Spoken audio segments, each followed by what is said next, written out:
Chapter 1. An unexpected invitation. I have often thought that one's life may change with the receipt of a single letter. Little did I know, on that crisp autumn morning, the arrival of a cream envelope would lead me and my dear friend Monsieur Hercule Poirot into the most baffling affair of our lives. The letter in question arrived at our Baker Street lodgings shortly after breakfast. I was settling to enjoy the morning Times when Mrs. Hudson placed it upon the polished mahogany table, her neat hands betraying a trace of curiosity. "For Monsieur Poirot," she announced. The envelope bore an elegant looping script and the "and" crest of Ashcroft Manor, an entwined A and M surmounted by a brass button. Poirot, seated opposite me with his cup of tea poised mid-air, regarded the letter as though it were a rare butterfly, fragile and immensely precious. "Ah, Hastings," he said, his voice lightly amused, "observe how even the most trivial missive can carry within it the seeds of drama." I handed him the envelope, and he cut it open with his tiny, precise scissors. The paper unfolded with a soft rustle. "My dear Monsieur Poirot, you are cordially invited to Ashcroft Manor on the evening of October the 7th to assist in a most delicate matter, disappearance so strange that I dare not trust any other. Enclosed you will find a button from the gentleman's waistcoat who vanished that very night. Yours in desperation, Lady Agnes Penrose." Beneath the brief note lay a single, heavy brass button, its surface marred by a small gouge, as though it had been torn from cloth in violent haste. I looked at Poirot, eyebrows raised. "Another missing person case?" He smiled, tapping the button against his teacup saucer. "Indeed, Hastings. A disappearance rather than a death, yet I suspect that beneath apparent calm lies something far more sinister." Even as he spoke, I could not help but notice the deliberate oddness of the invitation. Ashcroft Manor was one of those grand country seats that often found its way into the Illustrated London News' vast lawns, sweeping terraces, and enough bedrooms to host a regiment of guests. Yet here was a plea for help, written in the hand of Lady Agnes Penrose, a woman whose reputation for discretion was matched only by her taste for society's grandest balls. "Pray tell," I ventured, "what do we know of Lady Agnes's predicament? A husband gone missing? A butler on the run?" "Ah, but Hastings," Poirot replied, lifting the button between thumb and forefinger. "The note and this curious button suggest that a gentleman vanished bodily from a room so secure that even the window bore signs of being latched from within. No trace left behind except this." I stared at the button. It gleamed cheerfully, incongruous beside such mystery. "Do you think the missing man was struggling? The gouge suggests a tear." Poirot's little black mustache twitched. "Or perhaps a warning, a message. Yet why send this to me? Why Lady Agnes choose Monsieur Poirot?" I shrugged. "Your reputation precedes you, my friend. England owes you a debt of gratitude for your uncanny power to see what hides in plain sight." The detective closed his eyes, steepling his fingers before his chest as though in prayer. "Yes, yes, mon ami. But come October 7th, we shall see more. The heart of the matter lies in human nature: fear, greed, love, desperation. That which one hides from others, one cannot hide from oneself." Neither of us spoke as I poured us fresh cups of tea. Outside, a thin mist clung to the lampposts, and London's bustle carried a chill that promised the turn of the season. I found myself recalling stories of illustrious guests at Ashcroft: the famous tenor who lost his voice the day before performance, the banker accused of forging his own will, the actress who arrived with 2 husbands and departed with none. Yet never before had I heard of a disappearance so audacious. "Have you corresponded with Lady Agnes before?" I asked, eager to understand our client's character. Poirot shook his head. "Never, but I have noted her philanthropic work among the local schools and her discreet patronage of the arts." She is a woman not given to melodrama. I sipped my tea. Then something far more troubling must have occurred. A most troubling indeed, said Poirot, his gaze distant. And that, Hastings, is precisely why I relish an invitation. To Ashcroft Manor. Mon petit cerveau must be tested. As we made our plans train tickets to Chipping Renford, carriage from the station, a single night at the Manor's guest rooms, I sensed the familiar frisson of anticipation. For while I have always admired Poirot's brilliance, there is something about venturing into an isolated estate, surrounded by masked faces and unseen tensions, that quickens the pulse. That evening, as I packed my case, I reflected on the passengers. We might encounter a retired judge with a shadowed past, a society beauty flaunting a diamond brooch whose price tag defied reason, a broker newly enriched by some undisclosed deal. And then the missing gentleman himself, whoever he was, and however he had vanished. I felt certain that the Manor's every nook and cranny would brim with stories, half-truths, and concealed motives. Little did I know, however, that the button in Poirot's dressing-gown pocket would prove but the smallest fragment of a much larger puzzle, one that would test even his famed little gray cells. But come October 7th, the game would begin, and I, Captain Arthur Hastings, would follow Monsieur Poirot into a labyrinth of secrets from which there was no easy escape. Chapter 2.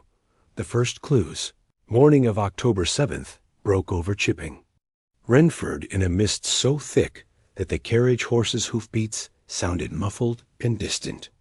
Ashcroft Manor loomed through the gray haze like a ship stranded on pale seas, its stone turrets and mullioned windows half swallowed by the dawn. As Monsieur Poirot and I descended the carriage steps, the crisp air carried the faintest hint of smoked peat from the Manor's fireplaces. A hush lay over the grounds, broken only by the distant cry of a heron rising from a frozen pond. We were met at the door by the housekeeper, Mrs. Bramwell, whose steely composure contrasted sharply with the tremor in her hands. "Monsieur Poirot," she murmured, guiding us through a grand foyer whose marble floor gleamed under the flicker of gilt sconces. "Lady Agnes is waiting in the drawing-room. She begs your swift assistance." The drawing-room, warmed by a crackling fire, was filled with an uneasy expectancy. Lady Agnes Penrose rose from a satin-upholstered settee as we entered. She was slender and pale, her dark eyes shadowed with worry. At her side stood Inspector Mallory of Scotland Yard, a tall man with keen eyes and an abrupt manner. He offered Poirot a curt nod before retreating to the doorway, as though uncertain whether to stay or depart. Lady Agnes spoke at once, voice tremulous. "Monsieur Poirot, I thank you for coming. Time is of the essence, for only yesterday evening my cousin Edward Ashcroft vanished without a trace. He was seen entering the billiard-room at precisely 9:30. When the butler went to fetch him at 10, the door was bolted from within, and no one could rouse him. When at last the bolt was forced, the room was empty. Poirot inclined his head. "And no windows were open? No secret panels? No trapdoors?" "None," she answered. "The windows were latched. The paneling solid oak. The fireplace grate was cold. No footprints on the carpet except his own. It is as if he evaporated into thin air." Her voice caught on the final word. I noted that Madame Penrose cradled a small handkerchief, the embroidered initials A.P., at one corner. But what drew my eye most was the billiard-room's door behind her, its brass knob and lock gleaming as if recently polished. I wondered if the gouge pour button might have come from Edward's waistcoat as he struggled. Inspector Mallory cleared his throat. "Lady Agnes, if I may, we have retraced every inch of the room. No sign of tampering. No footprints in the hallway outside. If Monsieur Poirot has further questions, I shall remain in the corridor." With a slight gesture from Poirot, Mallory departed, leaving us alone. Lady Agnes exhaled. "He is ever so brusque, yet I trust your methods more than his brute force. I shall begin, if you please, by seeing the billiard room," Poirot said. Lady Agnes led us down a corridor hung with ancestral portraits Ashcrofts of every generation, their faces stern under powdered wigs. The billiard room was large, with red velvet curtains drawn against the cold, and a heavy green cloth still spread over the table's base. A set of polished cues leaned in a corner. The only illumination came from a pair of wall-mounted lamps, their shades festooned with fringe. Poirot stepped inside, eyes narrowing. He tapped the button in his pocket before placing it on a small side table. "Hastings, observe the floor here." He pointed to a faint depression in the thick Persian carpet, a slight crease in the knots. "This whisper of indentation suggests that a heavy object was here. The billiard table, normally central, appears to have been moved slightly." I crouched to inspect. Indeed, the table's legs lay a few inches closer to the fireplace than symmetry would demand. Had someone shifted it to conceal a hidden compartment? I traced the underside no secret latch. Poirot, however, was examining the velvet drape. He lifted a corner and peered between the folds and the window frame. "See? Here, a sliver of daylight." He pulled the curtain aside. The window was latched, to be sure, but the catch had been bent slightly. "But the inspectors tested it locked from within," I protested. "Ah, but from within," Poirot repeated softly. "One might unlatch a window by applying tension. From the outside, using a long implement slipped through the narrow gap between drapery and pane, and then reseal it to appear untouched." He pressed his knuckles against the catch. It gave under slight force. "See how the metal yields." I stared at the bent latch. "So the murderer or abductor slipped the window lock, entered, and then locked it from outside?" "Precisely, Poirot." Said, eyes alight. "But that would require a knowing hand, and a tool precise enough to manipulate such a mechanism unseen." He strode to the fireplace, examining the empty grate. No embers of a fire, yet the hearth is warm. Someone recently stood before it. I frowned. To warm themselves, or to burn something, or to hide something in ashes. Poirot's gaze flicked upward to the mantel. A collection of porcelain figures sat in neat array, their glossy eyes staring down. One, a cherub in mid-flight, had a faint smudge of soot on its wing. Curious, non? Only one figure bears the stain. I reached out to touch it. "So someone searched among the ornaments and was careless? Or deliberate?" Poirot countered. "This soot may serve to mislead. But I note that the figure rests upon a small brass plate, engraved EA 1921. That is, Edward Ashcroft's preferred piece. What could he have hidden?" I asked. "Perhaps a document, a locket, or who knows, a single letter." Poirot paused, turning to the table. There, half hidden beneath the green cloth's edge, lay a single ivory billiard ball. It rested near the far corner, as if dropped in haste. He picked it up and examined it. "Notice this scratch." He ran a fingernail across the chipped surface. "It matches the gouge on our button. See the pattern?" I held our button close to compare. Indeed, both gouges, one on brass, one on ivory, formed a jagged notch, as though the two objects had struck each other. "So he struggled," I muttered.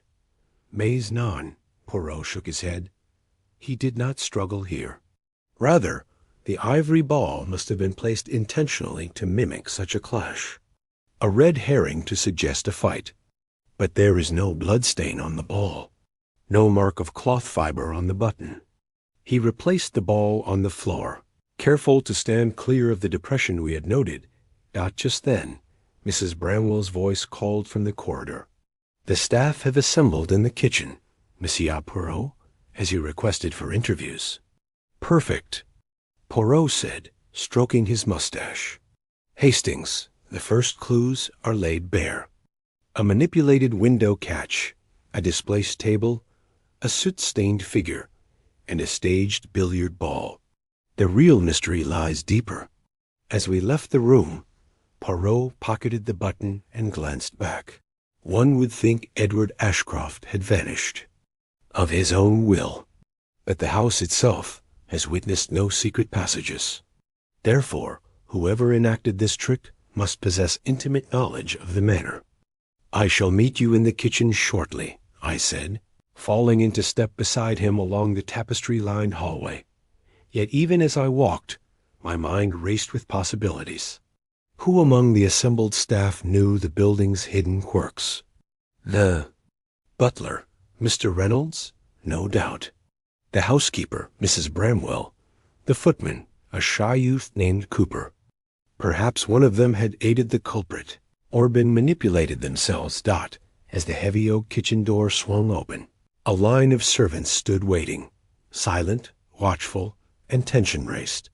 Their eyes flickered with apprehension as Poirot entered, but he merely smiled and made a slight bow. "Mies Amos," he began, "I thank you for assembling. I shall ask each of you to recount your whereabouts between 9:30 and 10:30 last night. Speak truthfully and fear nothing, for the truth will set us all at ease." Thus began the first round of interviews, and the first threads of revelation slipped into the tapestry of suspicion. But I suspected already that these men and women held secrets darker than any brick or mortar. Within this circle of staff lay motives as varied as the autumn leaves: loyalty, resentment, love, fear. And so, with our first clues gathered, Monsieur Poirot's little gray cells stirred to life. The genteel calm of Ashcroft Manor had been shattered, and in its place a labyrinth of human intrigue and deception awaited. What seemed an impossible vanishing might prove but the opening gambit in a far more intricate game. Whatever the next clue might be, we were ready to find it. Chapter 3. The Gathering of Suspects. By mid-morning, Ashcroft Manor's grand salon had been transformed into an impromptu conference chamber. Heavy tapestries hung along the walls, rich with heraldry that spoke of centuries-old pride. Beneath the high windows, plush wingback chairs formed a shallow horseshoe. At the open end stood Monsieur Poirot, buttoned in a charcoal frock-coat, his cane gripped lightly in one gloved hand. I observed from the back as the assembled company took their places, each bearing the look of someone who wonders whether the next word they utter will condemn them. Lady Agnes Penrose presided from the central chair, her posture regal yet drawn with anxiety. To her right sat Mr. Charles Everett, a retired judge whose hawk-like features and steely gaze bespoke a man accustomed to passing verdict. Beside him, Lady Agnes's cousin, the widowed Mrs. Penelope Ashcroft, smoothed her pearls as though they might somehow protect her from scandal. On the left, Colonel Rupert Wainwright, scarlet ribbons across his chest, rested his booted ankles on an ottoman, eyes narrowed in curiosity. Next to him, Miss Iris Fairfield, a society beauty with a mane of auburn hair and the disdainful tilt of her chin, toyed with a fan. Finally, Mr. Lionel Carrington, the young financier, recently enriched by a murky business venture, perched on the edge of his seat, fingers drumming the armrest. "Madam and Messieurs," Poirot began, his voice smooth as amber, "I thank you for granting me this audience. Before we proceed with formal inquiries, allow me to introduce each of you in turn, so that I may gather whatever impressions your person and bearing offer." He inclined his head toward Mr. Everett. "First, a man of justice and law-retired, yet ever watchful. Your career on the bench commands respect, monsieur." Everett inclined in return, voice low and firm. "I am at Lady Agnes's service, Monsieur Poirot, though I confess bafflement that murder or abduction could occur under such locked and latched circumstances." Poirot flicked an eyebrow. "Ah, but the impossible is simply that which we have not yet explained." He pivoted toward Mrs. Ashcroft. Madame, you have suffered a grievous loss. Pray tell us how you found the billiard room when you discovered your husband's absence. Penelope Ashcroft lifted her shawl, smoothing the fabric over her décolletage. I had been sewing in the east wing when I heard a thud, soft but unmistakable. Curious, I thought Edward had dropped his cue. When I arrived, the door was locked.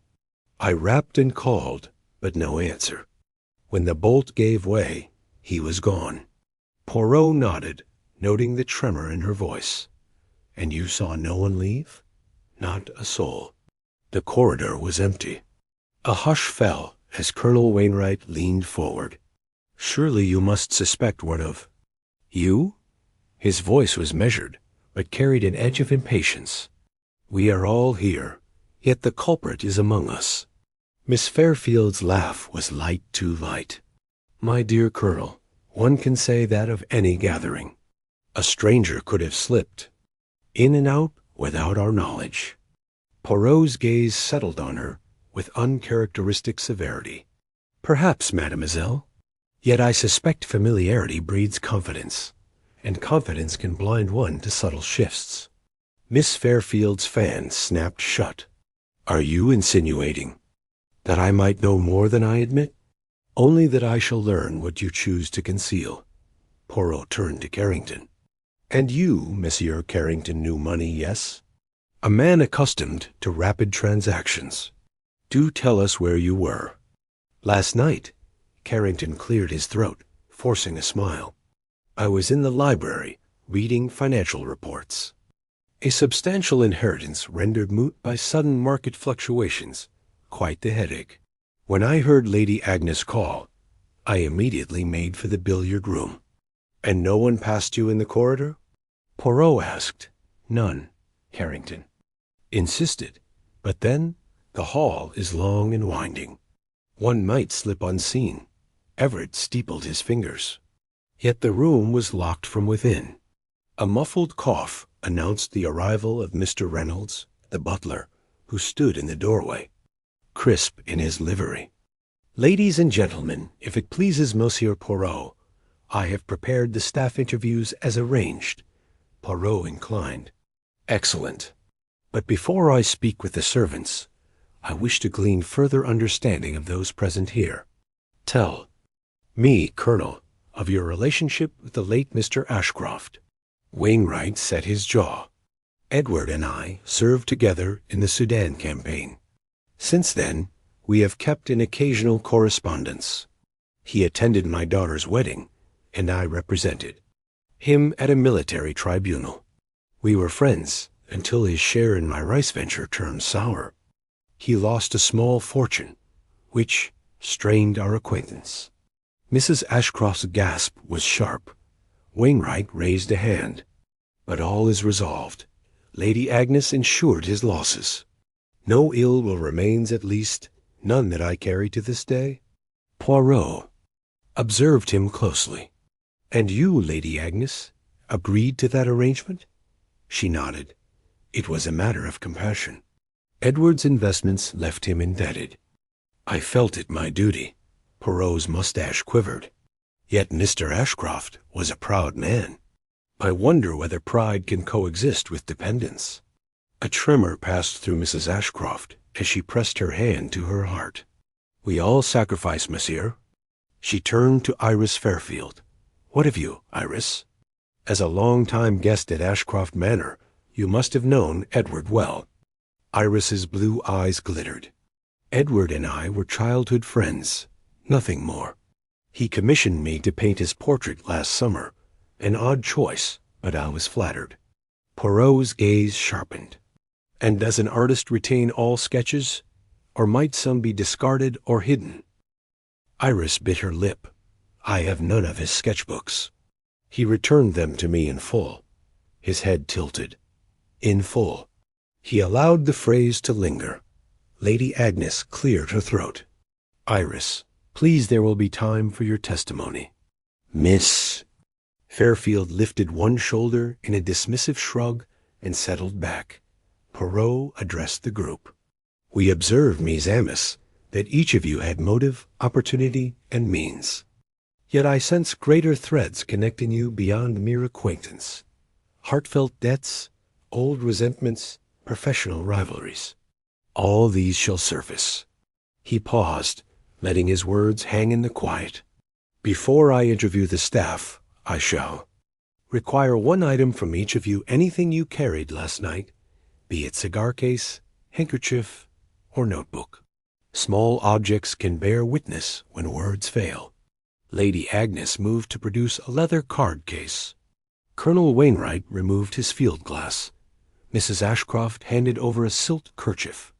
Iris Fairfield reluctantly parted with a jeweled hairpin. Carrington dropped a fountain pen onto a silver tray. Mr. Everett offered a pocket notebook filled with aphorisms. Each object Poirot lined upon a side table, arranging them in order of descent. "Thank you," he said. "These shall undergo scrutiny. But now I must learn from those whose duties brought them servants' halls. Meet me in the kitchen forthwith." As the company dispersed, some with reluctance, others with a flare of dramatic indigence, noticed Lady Amy's eyes on the objects, her expression anguished. "Please," she whispered to me, "find my cousin. He must be alive." I placed a reassuring hand on her shoulder. "Monsieur Poirot will leave no stone unturned." And so, with suspects accounted for and personal effects gathered, the circle of investigation widened. Each individual had contributed a fragment of the puzzle, yet the true picture remained obscured. The stage was now set for the deeper probe. The staff, the hidden corridors, and the psychology of those who served. Within the polished walls of Ashcroft Manor, the secrets of a vanished man lay concealed, waiting for Poirot's little gray cells to coax them forth. Chapter 4. Poirot arrives. The late afternoon sun, diminished by October's waning light, cast long amber shafts through the tall mullioned windows of Ashcroft Manor's drawing-room. The assembled company, Lady Agnes Penrose, Judge Everett, Mrs. Penelope Ashcroft, Colonel Wainwright, Miss Fairfield, and Mr. Carrington, stood in uneasy silence. Inspector Mallory, rigid in a corner, consulted his notebook. It was at that moment that Monsieur Hercule Poirot entered the room with the flourish of a stage actor. Poirot's arrival was nothing less than theatrical. He paused in the doorway, straightened his immaculate gray suit, and tapped his polished cane twice upon the parquet floor before bowing deeply. His little black mustache quivered with delight. "Mesdames et messieurs," he intoned, his dark eyes alight, "I thank you for your patience. I have inspected the billiard room and your personal effects, and I am ready to speak." A ripple of deference passed through the group. Even Inspector Mallory straightened his posture at the sound of Poirot's lilting accent. Lady Agnes offered a gentle curtsy. Judge Everett inclined his head. The others shifted, aware that the moment of true inquiry had begun. Poirot surveyed the room with the precision of a master painter stepping before his canvas. With a single glance, he catalogued the tense lines on Colonel Wainwright's forehead, Miss Fairfield's rigid poise, Mr. Carrington's restless gait, and Mrs. Ashcroft's pale anxiety. He regarded Judge Everett last, noting the judge's steely calm and shadowed unease. Poirot's expression remained inscrutable. "Inspector Mallory," Poirot said, addressing the constable with the utmost politeness, "you believe this to be a straightforward accident. Mr. Ashcroft fell, then vanished?"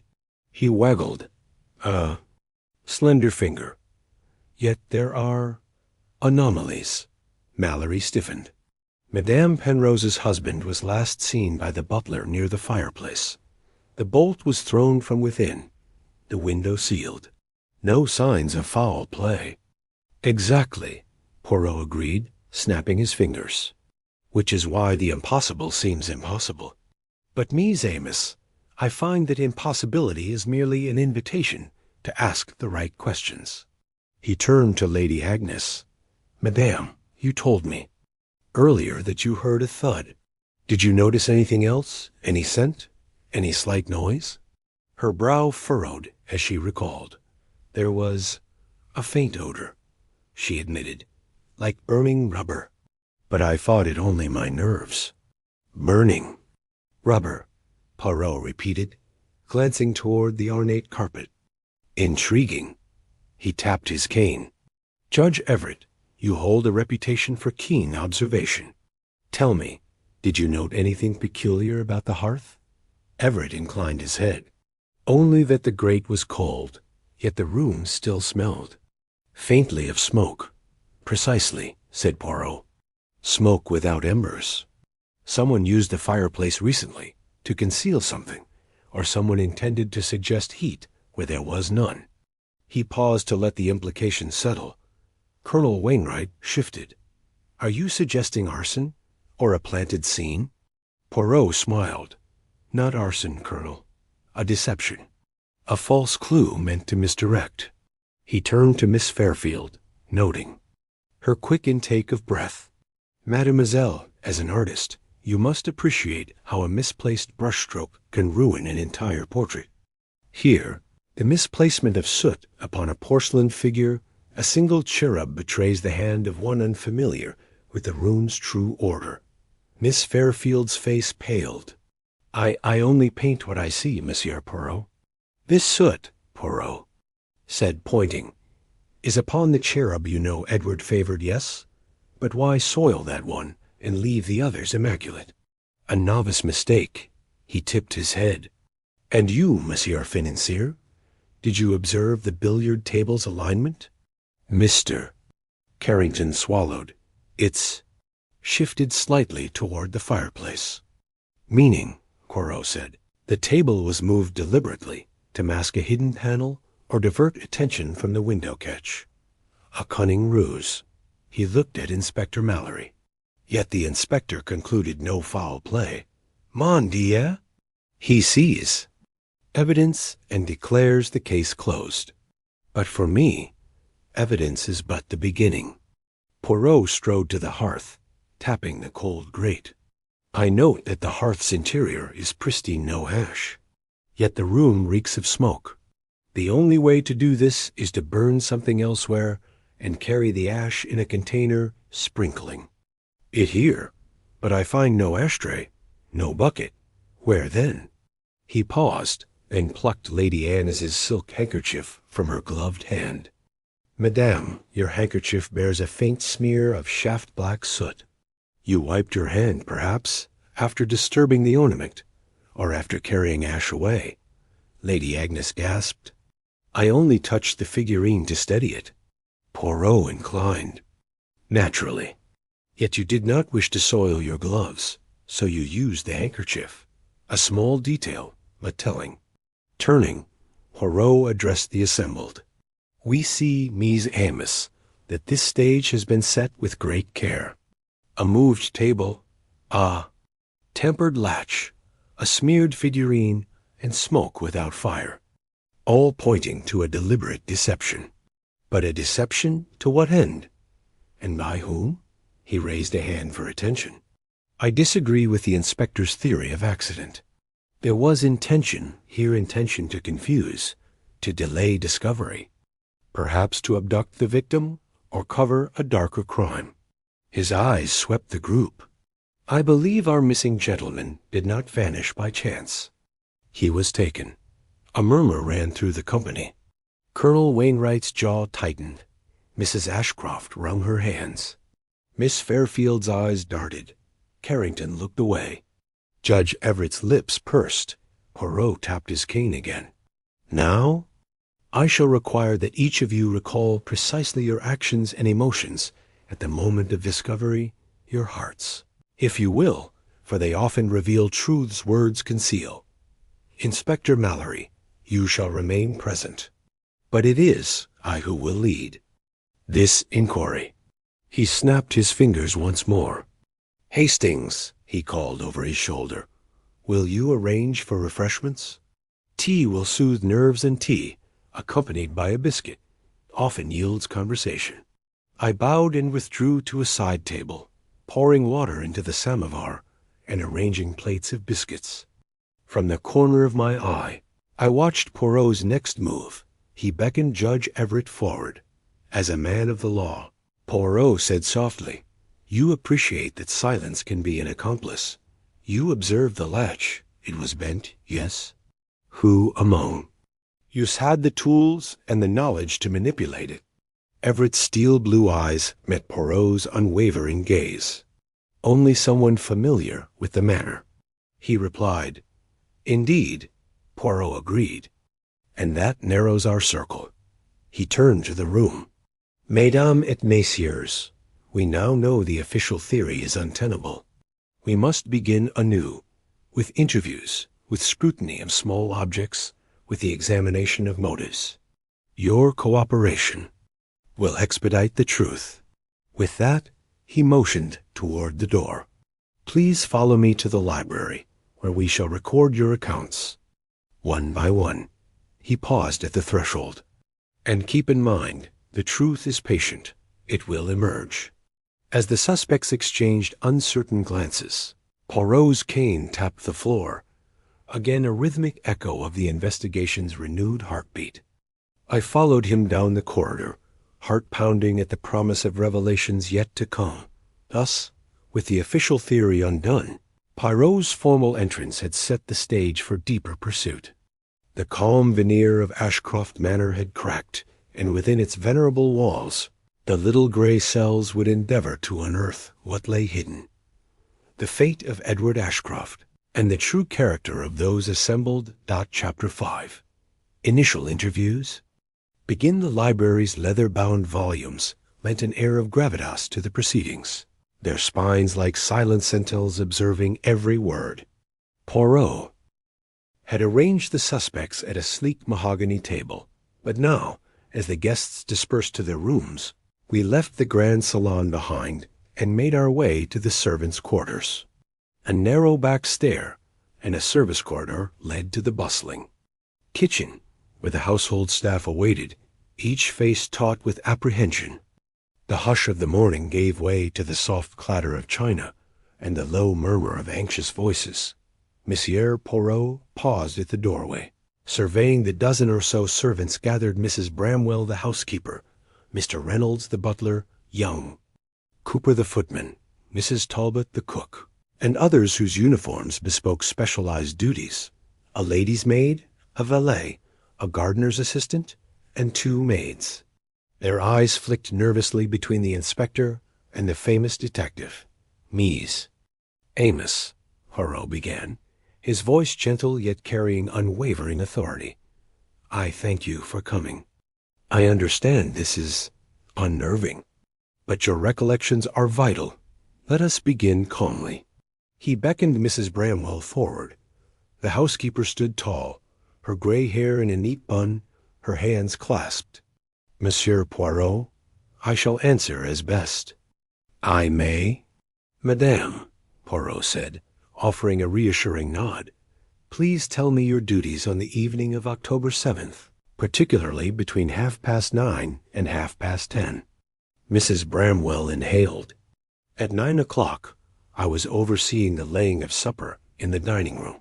Lady Agnes desired a light meal before the evening's entertainment. I inspected the china cutlery, glassware, ensuring everything was in order. At precisely 10, I left to fetch fresh water. I passed the billiard room door, but heard nothing unusual." Poirot's eyes narrowed in concentration. "And the grate in the billiard room, did you ever inspect the fireplace during your rounds?" "No, monsieur." "The grate remained cold. I assumed the fire was out from earlier in the day." She hesitated. "No, I did notice the heavy curtains drawn unusually close." "Thank you, madame." Poirot made a small note in his ever-present notebook. He turned to Mr. Reynolds. "Monsieur le majordome, please recount your actions." The butler's posture was impeccable, voice steady. "I polished the doorknobs of the drawing-room and library at 9:15. Then I arranged logs in the morning-room fireplace.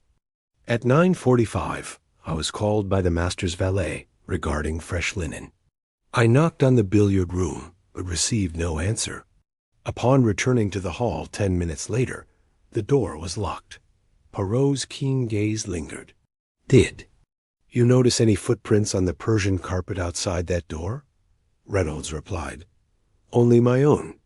The guest's shoes left no discernible impressions. And the lock? Poirot inquired. Intact, monsieur? I had to use my master key to open it from the outside. Turs bien. Poirot pocketed his pen. We shall return to you if needed. He then turned to Cooper, the footman, fresh-faced youth whose cheeks were ruddy from the kitchen's warmth. Cooper swallowed. I was serving hors d'oeuvres in the drawing-room until 9:30. Then I delivered messages to Colonel Wainwright and Mr. Carrington. At 9:50, I fetched Lady Amy's evening gloves. I never entered the billiard room. Did you observe any peculiar behavior? Poirot asked. The footman hesitated, brow furrowed. Miss Fairfield seemed unusually nervous. She brushed past me swiftly, as if she wished to avoid attention. Poirot's mustache twitched. Thank you, Cooper. Your observations are appreciated. He offered the youth a kind smile, which seemed to ease some of the tension in the house. Boys' shoulders. Next came Mrs. Talbot, the cook, summoned from the scullery. She towered over the others, her hair covered by a crisp white cap, her apron spotless. Monsieur Poirot, she said, voice rasping with strain, I know nothing of parlor doings. My domain is the kitchen. She crossed her arms. Between 9 and 10, I prepared the fowl for supper. The oven's fire was fierce burned like the very devil. I heard nothing but the crackle of coals. Poirot listened respectfully. Did any of the staff enter the kitchen at odd times? Someone passing through for a private errand, perhaps? Mrs. Talbot huffed. Only the gardener's assistant, James. He brought fresh herbs and paused near the door, looking flustered. Poirot narrowed his eyes. Flustered? In what way? Madame? He wiped his brow, muttering about dew and mud. Then he left, carrying his herbs. Merci. Poirot wrote a few lines. He beckoned James, the gardener's assistant, forward. James, tall and wiry, stepped hesitantly. I was watering the greenhouse plants until 9. Then I gathered rosemary and thyme. I did pass the billiard room, thought I heard a low rumble, like distant thunder, but likely my imagination. Thunder at 9:40? Poirot pressed. James shook his head. No thunder, monsieur, just the clink of glass, I fancied. Poirot's lips curved into a faint smile. Perhaps an ornament shifting. Thank you, James. One by one, the staff testified. The lady's maid had been assisting Mrs. Ashcroft with her evening gown. The valet attended Colonel Wainwright's uniform. A maid tidied Lady Anne's sitting room. Another fluffed the drawing-room cushions. Each recounted their whereabouts, each insisting they heard or saw nothing of significance. Yet the minutiae of their movements began to interlace a web of timing and tension. Poirot listened with rapt attention, occasionally interrupting to clarify a detail. Did you see the master's watch face? Was it on your wrist or in his? Waistcoat pocket? Or the cooking pot lid, did it rest askew or perfectly aligned? His questions probed for the subtlest contradictions. After the 10th interview, Poirot paused, placing a gentle hand on his notebook. The kitchen felt lethally quiet, every face turned toward him. Even Inspector Mallory watched with grudging respect. Mies Amos, Poirot said, voice low and deliberate. I thank you all. Each of you has been truthful or near to it. Yet, I note discrepancies in your accounts. The footman's citing of Miss Fairfield's haste, the butler's locked door, the gardener's imagined rumble. Taken alone, each seems innocuous. Combined, they form an intricate tapestry. He held up his notebook. This case, I promise, is not beyond my capacity, but I require a moment to reflect. He closed the book and placed it on the table among the collected personal effects. And staff paraphernalia, a scattering of gloves, pens, hairpins, a silver thimble, and a sooty handkerchief. Poirot turned to Inspector Mallory. "Let us retire to the drawing-room. I wish to compare my impressions with those of Scotland Yard before resuming." He nodded to the staff. "You are dismissed for now. I may call upon you again." As the staff slipped away, some relieved, some wistful for unnoticed secrets, the detective and inspector made their way up the corridor. I followed, carrying a tray of untouched tea and biscuits. The hush returned, broken only by the ticking of the library clock not once inside the drawing room. Poirot settled into a deep armchair. He removed his gloves and leaned forward, elbows on knees. "Inspector Mallory, I share your respect for procedure. Yet procedure alone cannot unravel the mind's subterfuge. These initial interviews have surfaced contrasts small yet significant." He tapped the side of his head. "My little gray cells are at work. I see patterns: fear prompting haste, intentional misdirection, and genuine oblivion.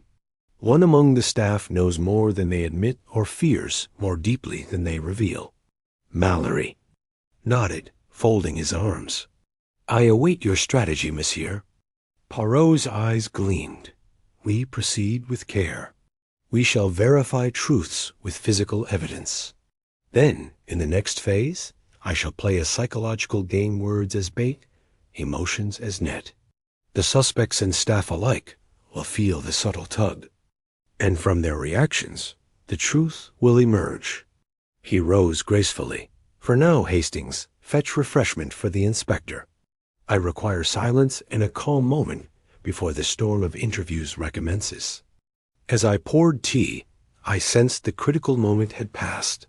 The first clues and testimonies were gathered. We stood at the threshold of deeper inquiry. Behind the quiet walls of Ashcroft Manor, the game was afoot in Poirot's methodical mind, calibrated to human frailty, would soon begin to draw out the hidden contradictions that held Edward Ashcroft's fate. Chapter 6. The First False.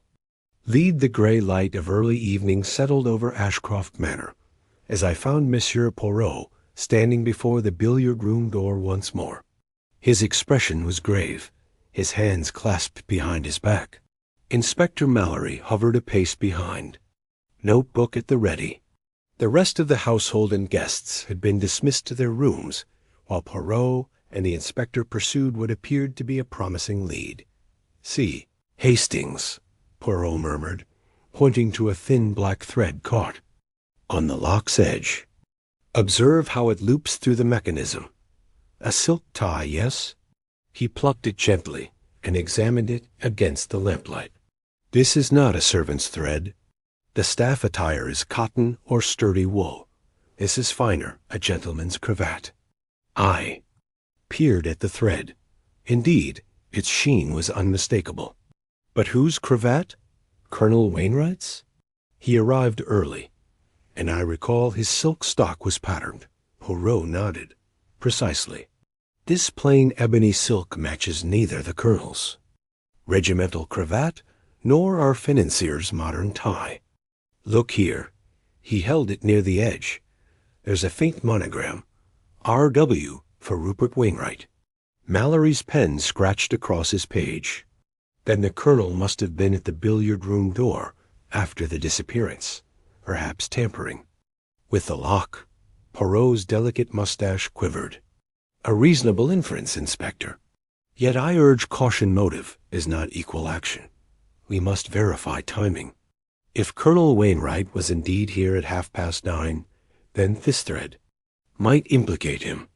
But if he arrived later, it could be a clever misdirection." "At least we have something concrete," Mallory said, tucking the thread into an evidence envelope. Poirot inclined. "Good. Now, let us interview the colonel once more." We ascended the spiral staircase to Colonel Wainwright's suite, the walls lined with hunting trophies and campaign medals. The colonel himself stood by the window, gazing out at the manicured lawns, shoulders squared, his uniform immaculate. "Colonel," Poirot began, producing the silk thread, "one of your cravats, this one left a fragment at the billiard." Room lock. Can you account for this? The colonel's gaze flicked to the thread, then to Poirot.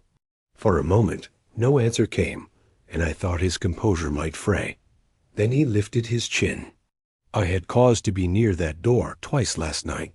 First, to fetch a brandy from the card-room. Later, to check that the master's cue had been returned to the rack. Poirot's eyes narrowed. And which occurred when? Brandy's at precisely 9:20. Cue inspection at 10:10. I returned to the billiard-room door then, heard nothing, and moved on. Mallory interjected, but the door was locked at 10, Colonel. The bolt was locked when I left, Wainwright clarified. I heard Lady Agnes call from down the hall, and I hurried away. Poirot held up a slender finger. Yet your thread suggests you brushed the catch at the moment it turned. A fine silk easily caught. You must have lingered. The colonel's jaw clenched. I refused to feel credit for a disappearance I did not cause. Poirot smiled the tiniest of smiles. Of course, but watch the threads, Hastings. They often lead to knots. We left the colonel's room in silence. Mallory seemed convinced. I remained skeptical. The colonel's story, though not rock solid, carried a ring of truth. I could not imagine him orchestrating such an elaborate ruse merely to abduct Edward. Ashcroft. Later, in Poirot's sitting room, I offered him tea. He accepted, but sat deep in thought. This thread, he mused, is the first lead, yet I sense it is a false one, a trap set to ensnare the colonel. Whoever planted it wished to focus suspicion on a man of obvious motive. I raised an eyebrow. And you believe someone among the other suspects planted it? We consider the possibilities. A financier who resented Edward's interference in his stocks. A judge who envied his social standing. A society beauty whose portrait went unfinished. Any of them could wish to divert blame. I sipped my tea. But why frame the colonel with a physical clue? Would they not trust verbal misdirection, as with the soot and the moved table? Poirot tapped his lips with a pinky. Because a tangible clue exerts a stronger pull on the mind. The inspector will give weight to physical evidence over a subtle observation. And so the true culprit can hide behind authority. His eyes gleamed. We must discover where each suspect stood at 10:10, exactly when the thread could have been transferred. Timekeeping then becomes critical, I said. But their watches might not have been synchronized. Ah, but I have noted that the judge's pocket watch is 1 minute slow, Poirot remarked, producing the timepiece from his pocket. And Mr. Carrington's new gold timepiece gains 2 minutes every hour. He tapped it twice, then slipped it back. Their discrepancies matter when aligning testimonies. The inspector burst in without knocking. Monsieur Poirot, I have spoken again with Mrs. Bramwell. She recalls seeing Colonel Wainwright passing the billiard-room corridor at 10:20 so, full 10 minutes after his alleged first visit. Poirot nodded. Merci, Inspector. That confirms the Colonel's timeline. Brandy's at 9:20, corridor at 10:20. So he was not present at the crucial time of the disappearance. The thread, therefore, must be planted. Mallory's face reddened. But who among us is cunning enough to plant such a clue? Poirot tapped his forehead. The one who understands how others think, the one who anticipates the inspector's reliance on evidence. We shall test more recent interviews against this new timeline. That evening, over supper in the grand dining room, the atmosphere was stiff with tension. The suspects gathered, exchanging wary glances.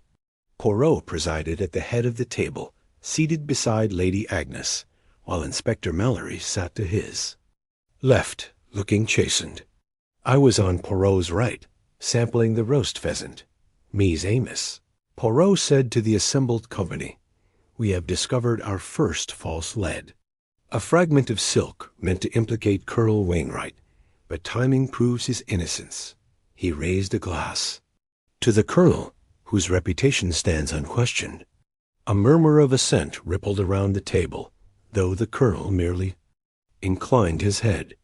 After the toast, Poirot's gaze lingered on Iris Fairfield. "Mademoiselle," he said softly, "I wonder whether an artist might recognize an artifice when she sees one." Miss Fairfield's cheeks colored. "I do not understand." "Your portrait of Mr. Ashcroft," Poirot pressed. "You said it was completed. Yet the artist's studio contained only an unfinished canvas. Where is the final portrait?" A flush of embarrassment swept across her features. "Edward never collected it. I left it at the studio." "And when did you last see him?" Poirot asked. 2 days ago," she whispered. "He visited to discuss some details, then left in a hurry." Poirot inclined. "And did he seem troubled?" She opened her hands. "He was distracted." "But I thought it personal." Poirot's lips curved. "Personal troubles can spill into public actions. Mademoiselle, you will permit me to visit your studio tomorrow?" Miss Fairfield nodded, eyes downcast. "Of course."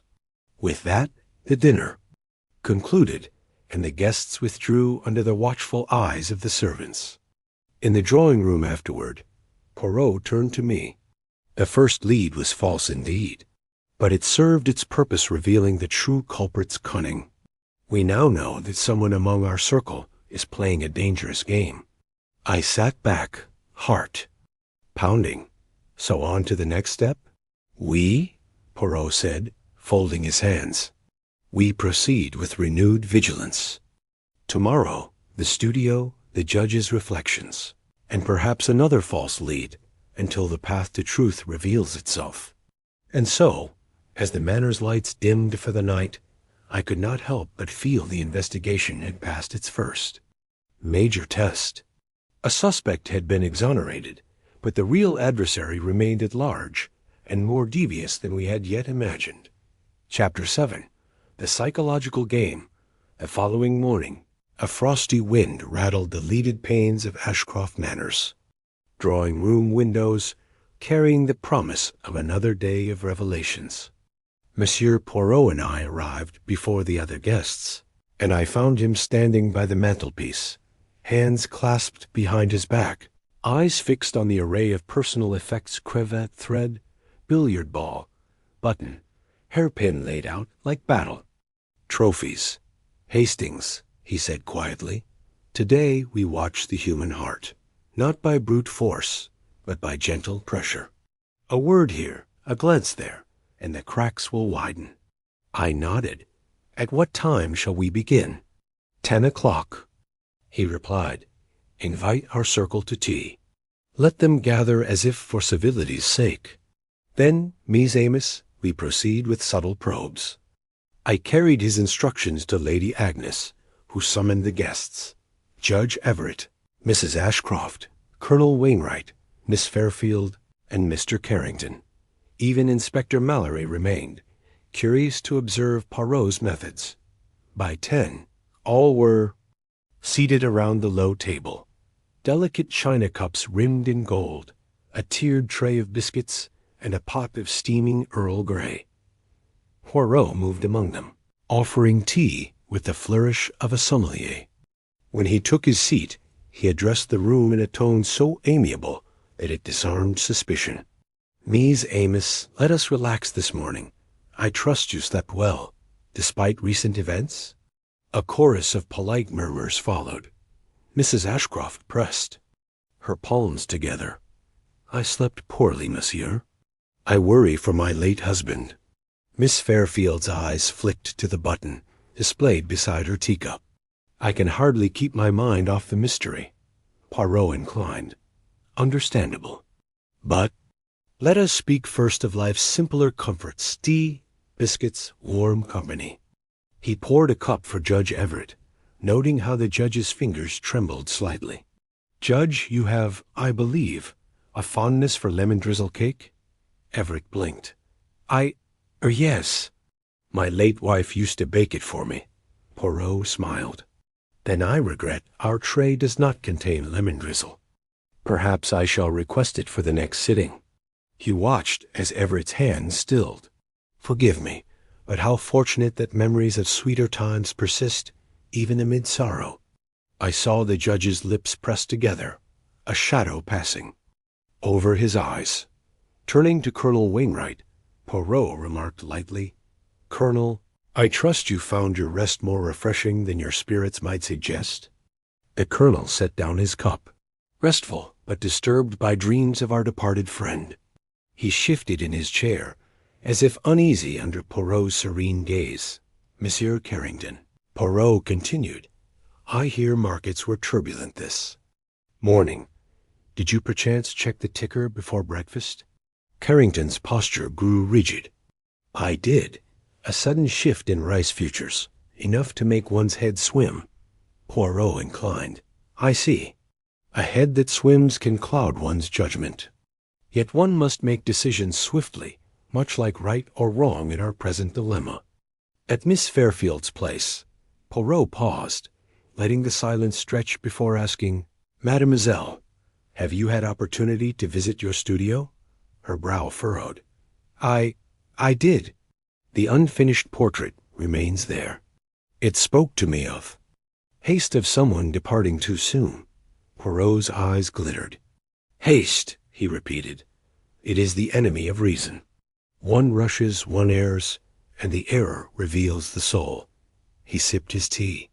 "But tell me, did you leave any paintbrush in the wrong place? Any canvas turned at an angle?" She bit her lip. "I placed a sheet over the canvas when I heard the news. I did not wish it to be seen in its incomplete state." "Ah," Poirot tapped his mustache. "Concealment. A theme we know well." He rose then, and I saw misgivings flicker across each face as he walked slowly around the table. He paused before Judge Everett and murmured, "Sir, a judge must weigh evidence dispassionately. Yet grief is an emotional weight. How does one balance the heart's sorrow with the objective truth?" Everett swallowed. One learns. "In time," Poirot inclined. "And until then, one relies on the counsel of friends." He patted the judge's hand lightly. He moved to Mrs. Ashcroft. "Madame, you have worn curls these past days, each a symbol of tears." But pearls form from irritation, an intrusion upon the oyster's peace. "Tell me, what irritates your recollections most?" She drew in a shaky breath. "That Edward was concealing something. I did not know what." "Secrets," Poirot said, softly, "can be the sharpest thorn."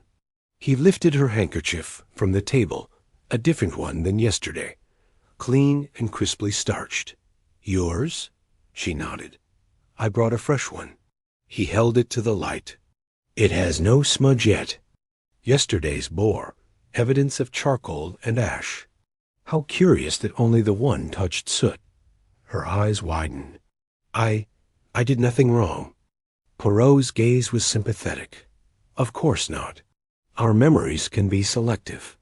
Which brings me to ask, what do we choose to forget?" He turned to the group, raising his cup. "Mies Amos, life is a series of choices. What to remember, what to forget, what to reveal, what to conceal. This morning I ask you to speak freely. Reveal your thoughts, and I shall help you forget nothing that matters." There was a hush.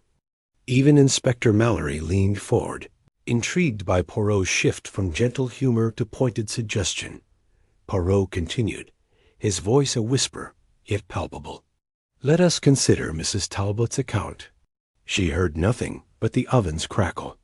Yet how many of you entered the kitchen in the half-hour before 10 o'clock?" His gaze swept the room. Only the gardener's assistant and one maid had, by their admission. He leaned toward the footman Cooper, who sat rigid with anxiety. "And you, Cooper, did you pass by the kitchen?" The boy's face drained of color. I took a short-cut through the scullery after serving Lady Agnes her gloves." Poirot nodded. "Short-cut a path less noticed. Yet short-cuts can conceal misdeeds." Did you see anyone enter the kitchen then? Or leave in haste? Cooper swallowed. No, except Mr. Carrington. He passed with a small box in his hand. Murmur went around the table. Carrington's gaze shot to Poirot. That is untrue. Cooper, are you certain? Poirot asked calmly. The footman looked at Poirot, then at Carrington. I'm not certain of the time, but I did see him. Poirot stood, hands steepled. See how the mind falters when under pressure? A slight hesitation, and the truth wavers. He turned to Carrington. Monsieur, will you dispense with denial and tell us what you carried? Carrington's face flushed. He set down his cup with a clatter. It was my ledger. I thought to show it to Lady Agnes regarding his debts. Debts, Poirot repeated. A motive, perhaps. But why sneak with it through the scullery, rather than present it openly? Carrington opened his mouth, closed it, then said, It was personal. I feared scandal, Poirot inclined. Fear of scandal can drive even the most upright to clandestine measures. He tapped his cane. And now, Miss Amos, I have heard much that hints at hidden fears, concealed actions, and emotional turmoil. But I require one final piece.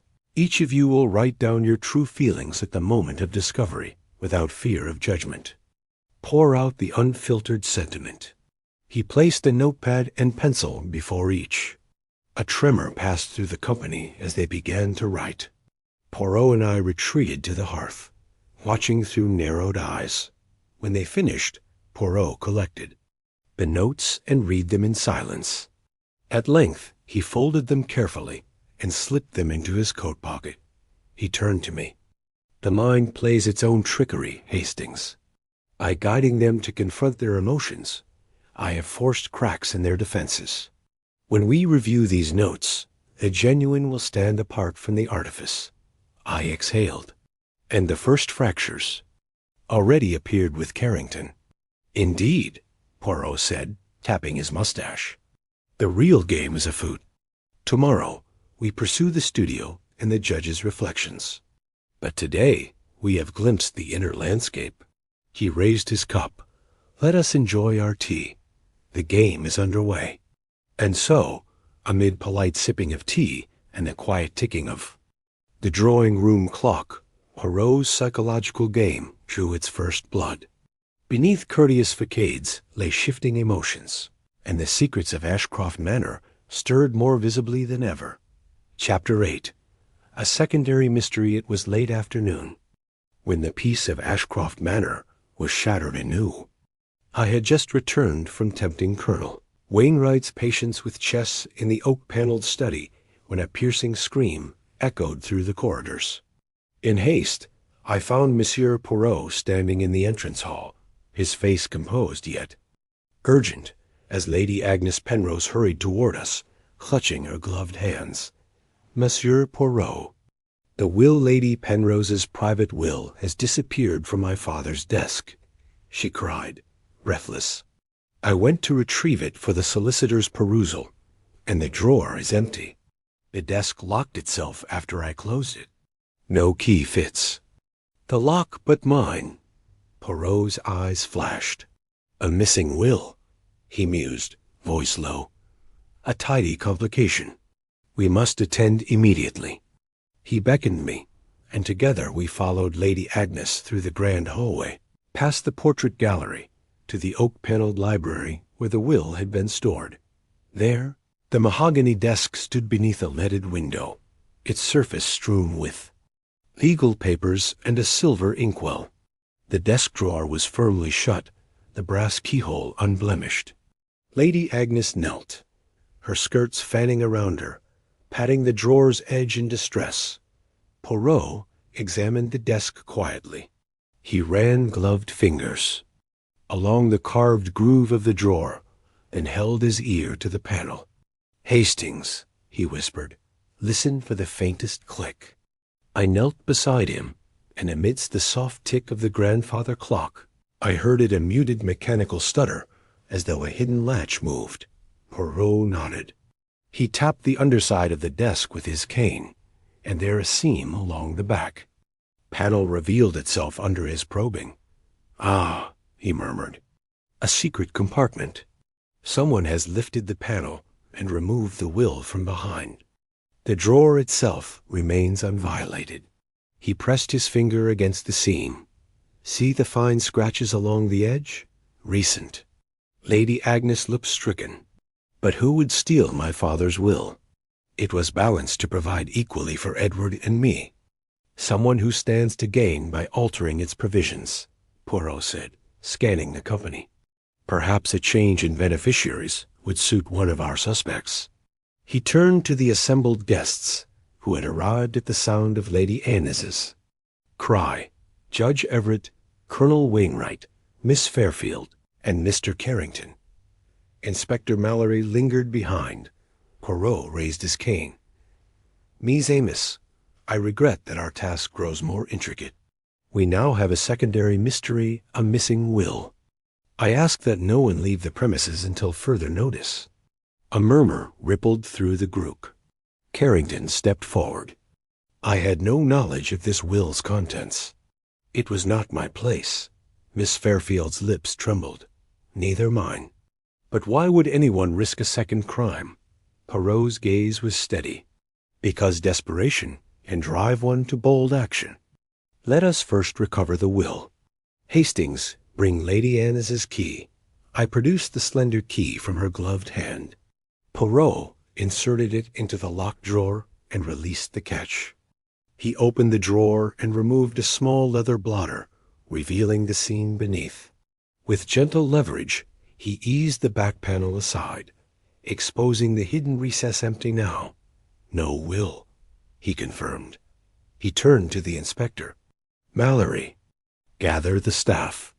We must search backstage, housekeeper's quarters, butler's pantry, gardener's shed, any place where documents could be concealed." Mallory signaled and departed.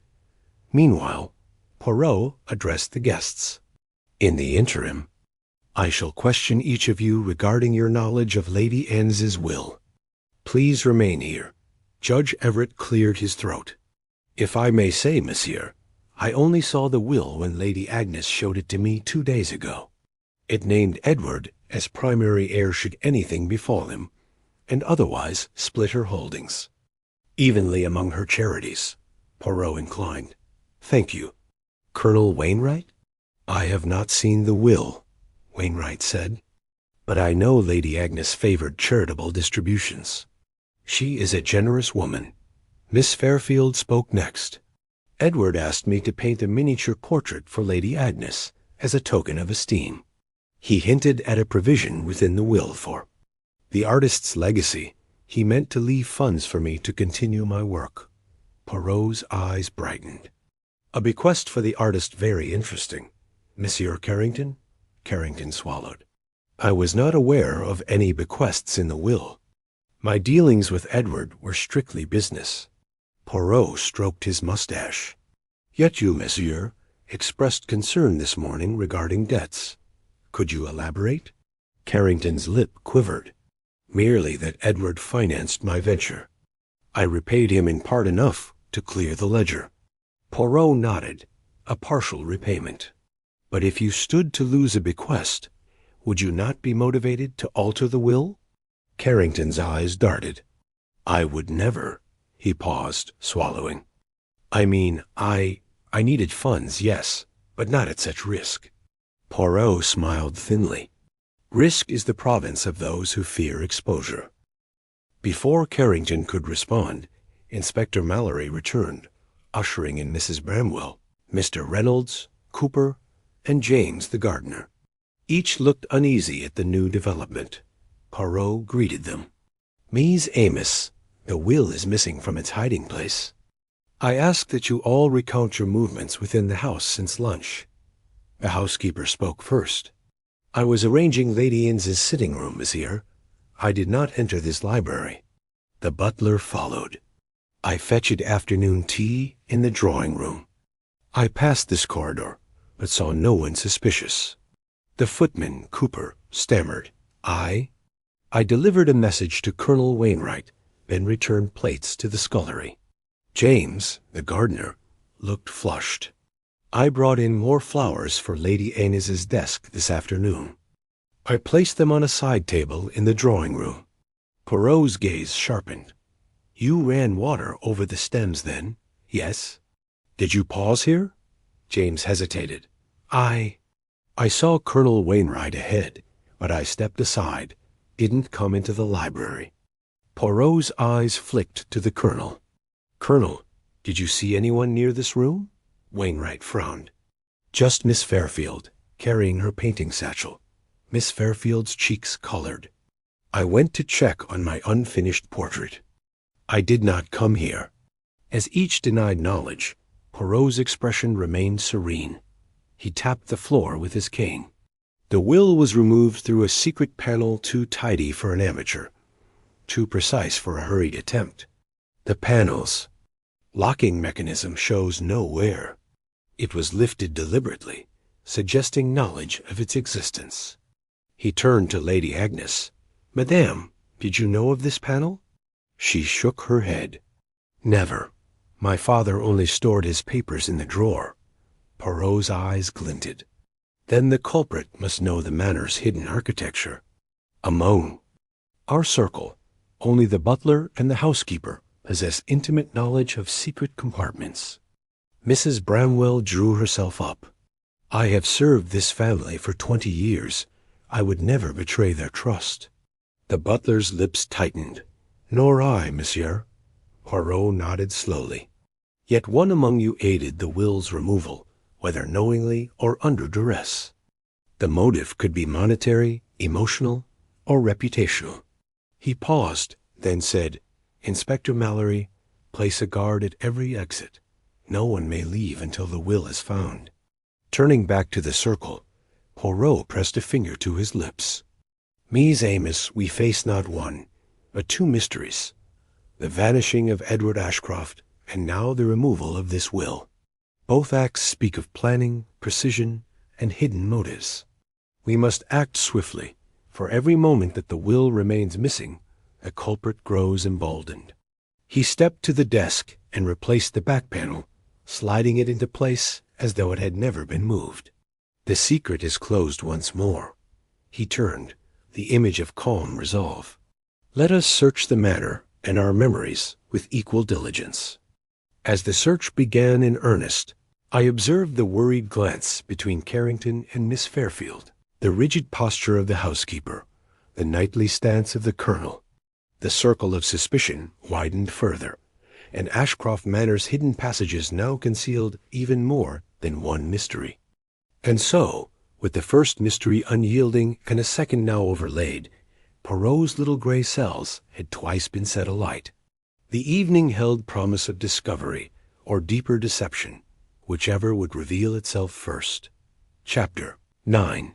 Hidden Connections. The hush of night had settled over Ashcroft Manor by the time Monsieur Poirot and I returned to the drawing-room, where the search for Lady Amys's will had concluded in disappointment. A single oil lamp cast wavering shadows upon the carpet, and the grand portrait of Sir Lionel Ashcroft glared down reproachfully, as if judging our every move. Poirot stood beside the fireplace, rifling through the day's notes, his face a calm mask of concentration. Hastings, he murmured, tonight we turn our attention to the invisible threads that bind our suspects. For it is in connections, secret alliances, hidden debts, unspoken passions that the heart of this mystery lies. I handed him the small stack of written reflections collected during yesterday's tea. He placed them gently on the low table and picked up Judge Everett's note. Poirot glanced briefly at its contents before tossing it aside. He repeated the gesture with Colonel Wainwright's, Mrs. Ashcroft's, and Miss Fairfield's, his eyes lingering momentarily on each. At last he held Carrington's folded sheet between forefinger and thumb, his gaze keen. Notice, Hastings, he said quietly, that only Monsieur Carrington's script falters in its syntax. His words betray discomfort, not only in the content, but in the form. And that suggests a man accustomed to precision, now unaccustomed to simple expression. I frowned. You believe there is significance in his manner of writing? Always, Poirot replied. But let us proceed by mapping relationships. First, I must ask, did you observe an exchange between Miss Fairfield and Monsieur Carrington during the search? I recalled the scene in the hallway. Iris Fairfield had slipped a handkerchief into her pocket as Carrington brushed past her near the servants' corridor. Their eyes met for a fleeting moment. Neither denied nor acknowledged, but enough to suggest familiarity. Indeed, I said. They spoke in hushed tones as they passed. Poirot nodded. We shall explore that further. But next, Mrs. Penelope Ashcroft and Judge Everett. A widow and a jurist, what secrets might lie there? He refolded Carrington's note and placed it aside. We must ask them directly. He tapped his cane, and I fetched our guests from their adjoining suites. Soon, Iris Fairfield and Lionel. Carrington returned to the drawing-room, side by side but not touching, while Mrs. Ashcroft and Judge Everett followed a pace behind, their expressions guarded.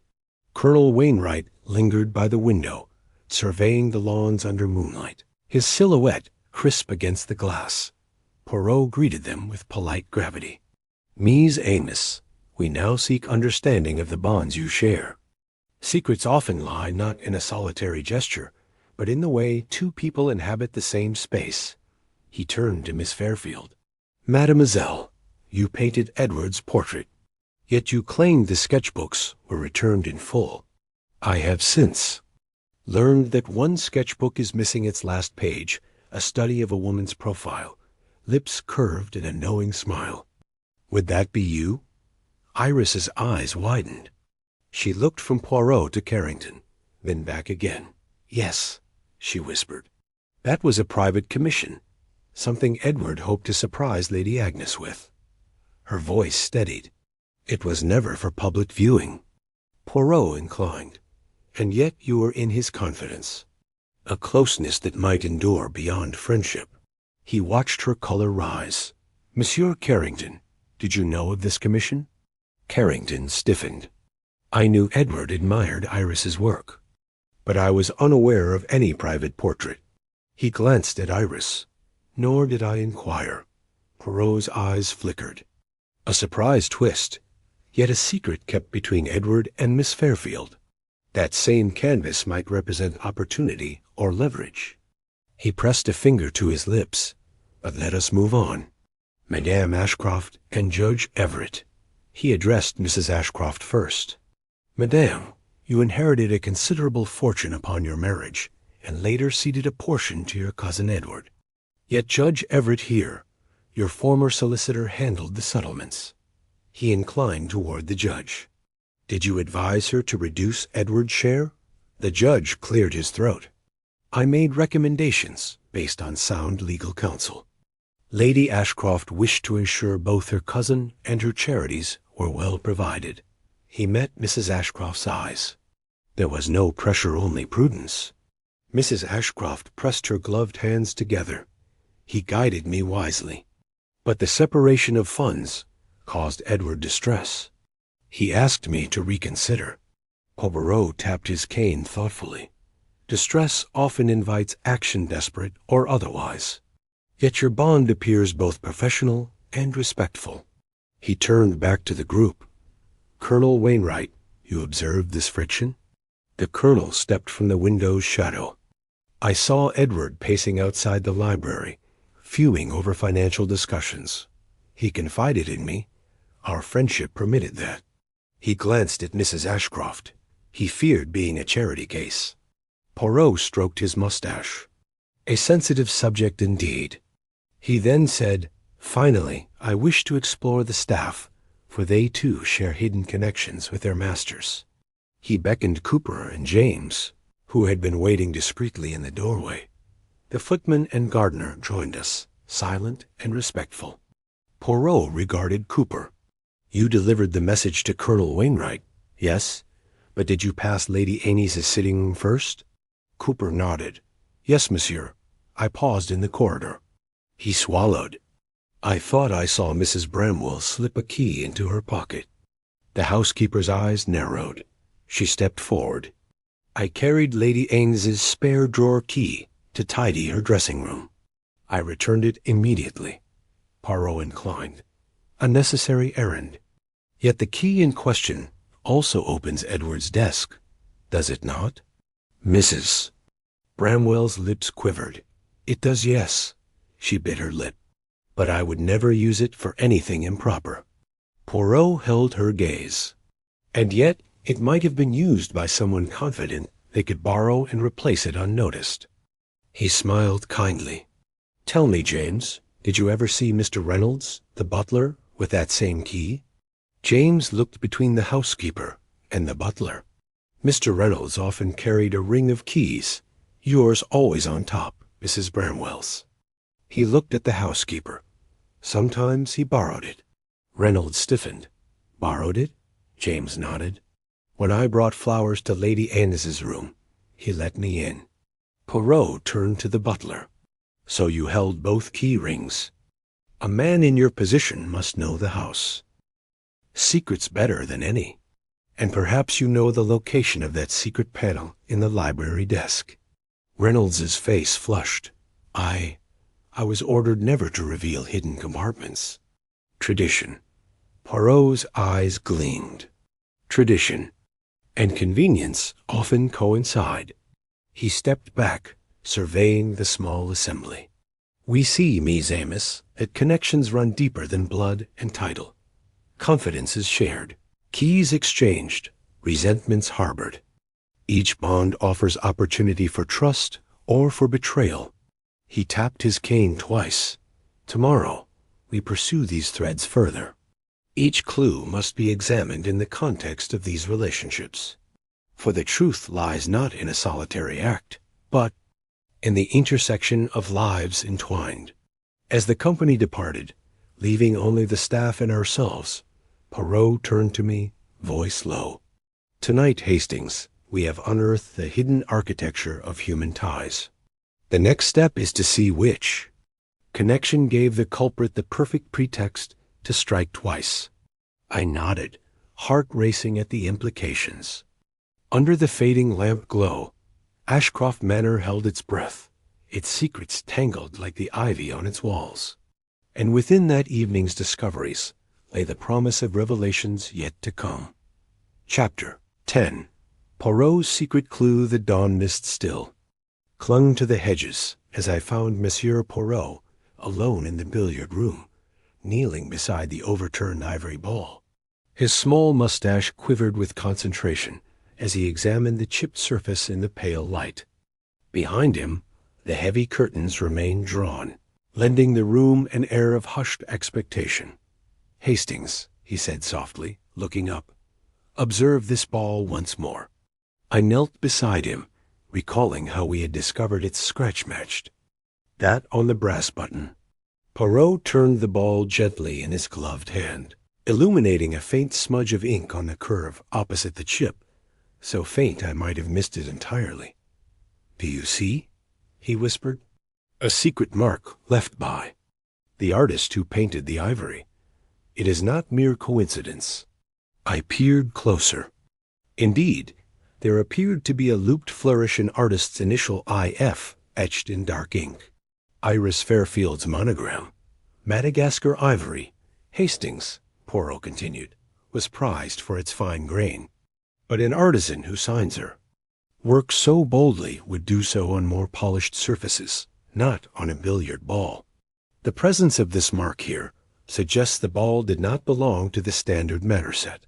I frowned. You mean Miss Fairfield brought it here? Why, precisely? Poirot said. And why would she bring a single ivory ball into the billiard room, unless she meant to plant it as a diversion? I stood, astonished. To suggest a struggle between the missing man and an assailant, when in fact the ball was unseen until last night. Poirot smiled thinly. Yes, it appears someone with knowledge of both the billiard room and the artist's handiwork sought to manufacture evidence. But that is not the clue's full significance. He tapped the monogram with his cane. This ball was carved and painted by Miss Fairfield only weeks ago as a gift for Edward Ashcroft. He admired her craft and planned to present it at Lady Amy's autumn ball. I glanced around the green-topped table, and the curved gouge matching the button was orchestrated to tie the two objects together, yet the button's gouge did not occur during a struggle. Mon ami, struggle leaves more than a scratch, it leaves hideous tearing of cloth, perhaps a smear of blood, a dropped item of clothing. Poirot stood and pointed to a faint scuff on the edge of the table. This lone scuff, hardly noticeable, indicates the ball was rolled gently into place, set deliberately, rather than flung. I crouched to study the carpet. So the ball was intended to mislead us, carrying the signature of Iris Fairfield to draw suspicion her way. Poirot nodded. A perfect diversion. But the true purpose was to ensure our attention remained here, while the perpetrator enacted another plan elsewhere. He rose and gestured to the window. Hastings, what do you recall of the window latches? Displacement? I stood and considered. That it was manipulated by a long tool, slipped between the drapes and the pane. The bent catch allowed entry, then was restored to appear locked. Exactly. Poirot pursed his lips.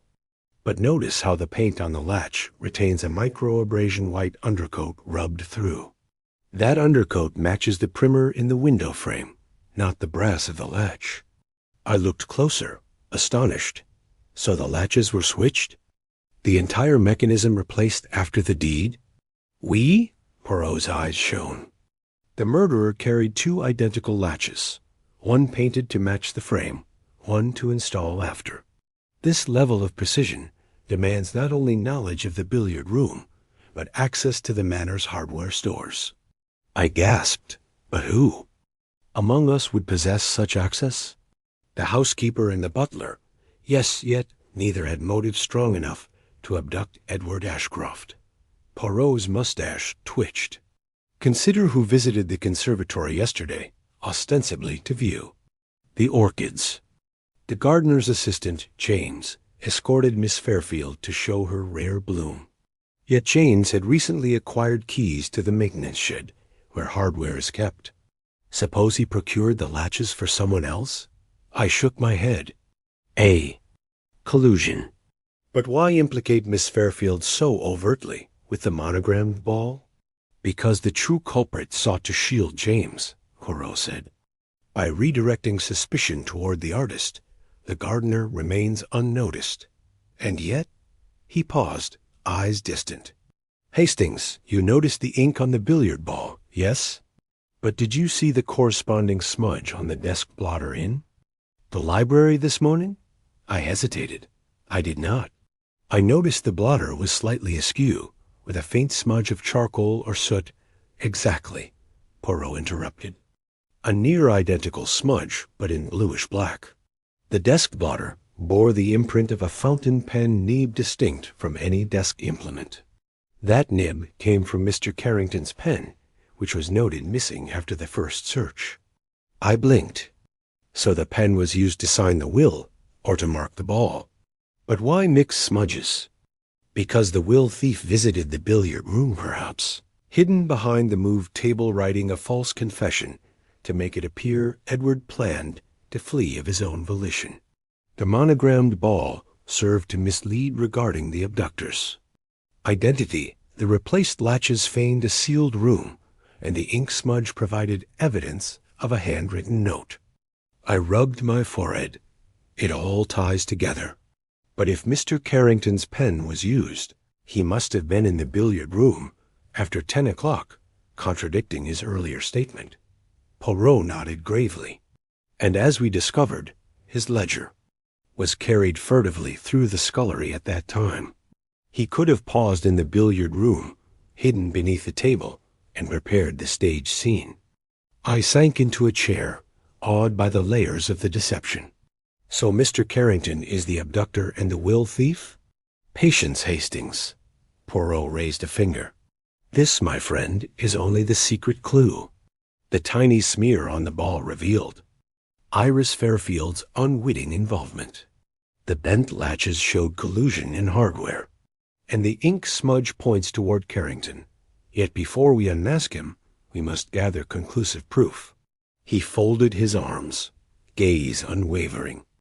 I shall keep this clue to myself for now, deploying it at the precise moment to ensnare our suspect.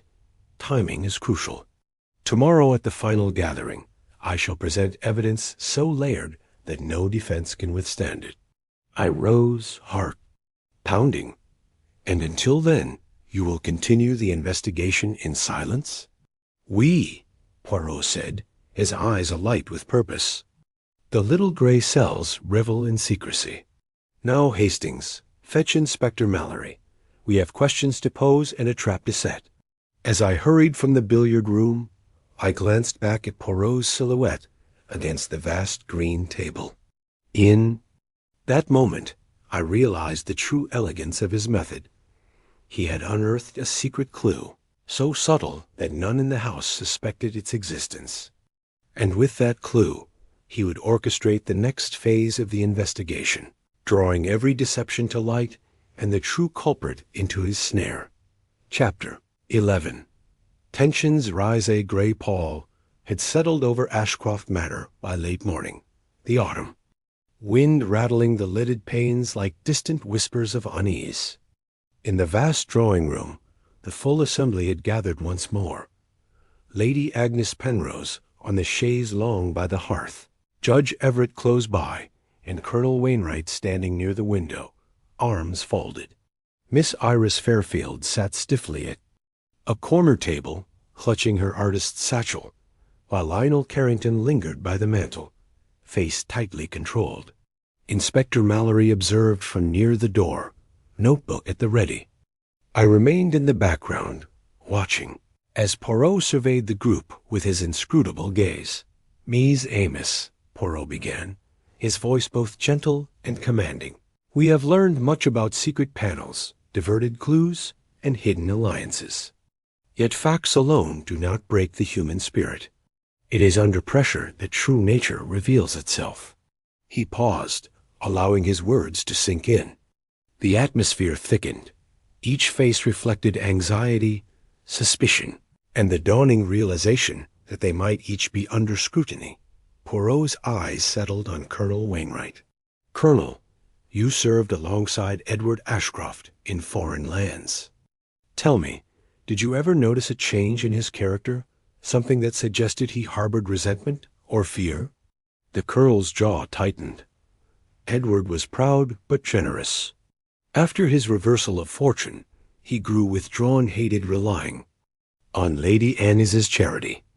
I spoke with him often about restoring his independence. Indeed? Poirot said dryly. And yet that very resentment might have driven him to drastic measures. He paused, letting the Colonel stew. Colonel Wainwright's gaze flicked to Carrington. Unlike some, he said coldly, Edward was not a man to flaunt debts. He concealed his losses, whereas our financier here paraded them in the market. Carrington's eyes narrowed. I operated openly, Colonel. Transparency is the bedrock of my profession. He stepped forward. If you question my ethics, question my gains, yes, but not my means. A hush fell, broken only by the crackle of the hearth. Poirot raised a slender finger. Gentlemen, we will return to financial transactions shortly. But first, a word for our esteemed judge. He turned to Judge Everett, who inclined his head in deference. Judge, Poirot said, you handled Lady Ashcroft's settlements. A noble duty, yet one that bestowed power over the distribution of wealth. Did you ever hesitate in advising her to reduce Edward's share? Everett's expression was pained. I provided counsel based on legal precedent and fairness to her. Charities. But Edward was family, of course. I regretted any suggestion that he receive less. Poirot gave a slight bow. Regret speaks of conscience. Yet regret may also haunt the sleepless. Tell me, Judge, have you slept soundly these past nights? Everett's hand trembled slightly as he raised it to rub his temple. "Rest uneasy, I confess, but not for culpability, rather for the fear of failing Lady Agnes." Miss Fairfield, observing this exchange, leaned forward. "And what of artistry, Judge? You decide where the money goes, but you do not create beauty." Her tone held a quiet challenge. The judge's pale eyes flashed. "I preserve legacies, mademoiselle, but I do not dabble in pigments." Poirot smiled. "And yet both legacies and artworks endure. Mademoiselle, you know this well." He turned to Iris. "Do you think Edward valued your art over his own?" "Name?" She bit her lip. "He admired my work, yes. But I never sought greater status than a grateful patron." Poirot's gaze moved to Lady Agnes. "Madame, you have been gracious throughout. Yet you bear the heaviest burden your husband lost, your will stolen. Tell me, what did you feel upon hearing of its disappearance?" Lady Agnes's eyes glistened. "Horror, fear for my cousin's safety. Shame that my family's affairs were so vulnerable," Poirot inclined. "Vulnerability can breed desperation, and desperation can lead to betrayal." He paused, letting the implication linger. Suddenly, a sharp knock at the door announced the return of Mrs. Bramwell and Mr. Reynolds, bearing a tray of letters and small parcels discovered by the household. "Staff." Poirot beckoned them forward. One by one, each guest received a letter, each bearing Edward Ashcroft's handwriting. The missives were innocuous, expressions of gratitude to Lady Agnes, notes of concern to Judge Everett, invitations to dinner for Colonel Wainwright, compliments to Miss Fairfield, and a request for financial counsel to Carrington. Poirot watched as the letters passed from hand to hand. "These," he said, "are genuine. But note how the paper's edge bears the watermark of the Ashcroft stationery. Yet each was sent in a plain brown envelope, unsealed, marked with a date stamp of October 5th. He tapped the judge's letter. October 5th, 2 days before the disappearance. Why dispatch them thus? Carrington frowned. To preserve privacy, perhaps. Poirot's mustache twitched. Or to establish a false alibi of correspondence. Consider, if Edward sent these notes, he was alive and free, yet they could have been staged after his disappearance to mislead investigators. He cast a glance at Mrs. Bramwell and Reynolds. Were any envelopes intercepted? Mrs. Bramwell shook her head. No, monsieur. They arrived by messenger as usual. Poirot nodded. Very well. He turned back to the group. Now, tensions rise among you because you each sense the noose tightening. Alliances form in desperation, loyalties waver, and each glance becomes both shield and dagger. He tapped the hearth. I propose we test these alliances. Colonel, you and Judge Everett will stroll the grounds together, discuss your shared experiences. Miss Fairfield and Mr. Carrington, you will examine your respective studios and offices, ensuring no secret correspondence remains. Lady Agnes, I ask you to repose for a moment. The afternoon holds revelations too delicate for wearied nerves. One by one, the guests agreed, some stiffly, some with relief, as though glad to escape the unrelenting scrutiny. Inspector Mallory organized escorts and notes, and soon the manor's corridors emptied, save for Poirot, myself, and the household staff. Poirot collapsed into a wing-back chair, expression solemn. Hastings, do you feel the shift? Each suspect retreats to the topic that shelters them. Memory, finance, art, loyalty. They cling to familiar territory. I sat opposite. Yes, but do you believe any of these arenas hold the final key? He leaned forward, elbows on knees. The final key lies not in the facts themselves, but in the way each suspect defines them, what they choose to reveal and conceal. Today, they have revealed fear and resentment. Tomorrow, we shall see whose fear tips into confession. He closed his eyes briefly. For now, let us prepare for the next phase. The gardener's testimony forges a link. The ink smudge points to our financier. Yet we must let the participants sweat to feel the tension rise to a breaking point. He rose, resolute. Bring tea for Mrs. Penrose. I shall visit the study and examine these letters more closely. In solitude, the truth often speaks more. Loudly, as I left to fetch the tea, I glanced back at Poirot's silhouette, framed by the hearth's dying embers. The manor's shadows seemed to dance, stirred by the mounting tension. Beneath each polished surface lay fault lines, hidden connections, waiting for tremors to expose them. And when the final tremor struck, I knew Poirot's little gray cells would be ready to map the fractures and reveal the culprit hiding within. Ashcroft Manor's Web of Secrets. Chapter 12. The confrontation late that afternoon. A hush settled over Ashcroft Manor as the guests followed. Poirot's suggestions. The Colonel and Judge Everett strolled the grounds. Miss Fairfield and Mr. Carrington examined their personal domains, and Lady Agnes retired to her suite for much-needed rest. In the dim light of his private study, Monsieur Poirot sat behind the broad oak desk where the missing will had once rested. He poured 2 measures of brandy into small glasses and placed one before me. Then he glanced through the oil lamp haze at the tray of letters. Edward Ashcroft's notes dispatched in plain envelopes, and the desk blotter bearing the telltale ink smudge. "Hastings," he said, lifting his glass in a quiet toast, "we have reached the moment of reckoning. It is time to apply a gentle but unwavering pressure upon our prime suspect." I raised my own glass, though my heart pounded. "You mean Lionel Carrington?" "Oui. His ledger pen, his furtive passage through the scullery, his discomfort at our psychological traps all point to him. I shall summon him." A sharp rap sounded at the door, and Inspector Mallory entered. Monsieur Poirot, Colonel Wainwright, and the judge will return shortly, as will the artist and the financier. His brow furrowed. "Have you made progress?" Poirot inclined. "Indeed, Inspector. Please inform Mr. Carrington he is requested. Here at once, alone." Before Mallory could respond, a hesitant knock preceded Carrington's entrance. He closed the door behind him, expression guarded.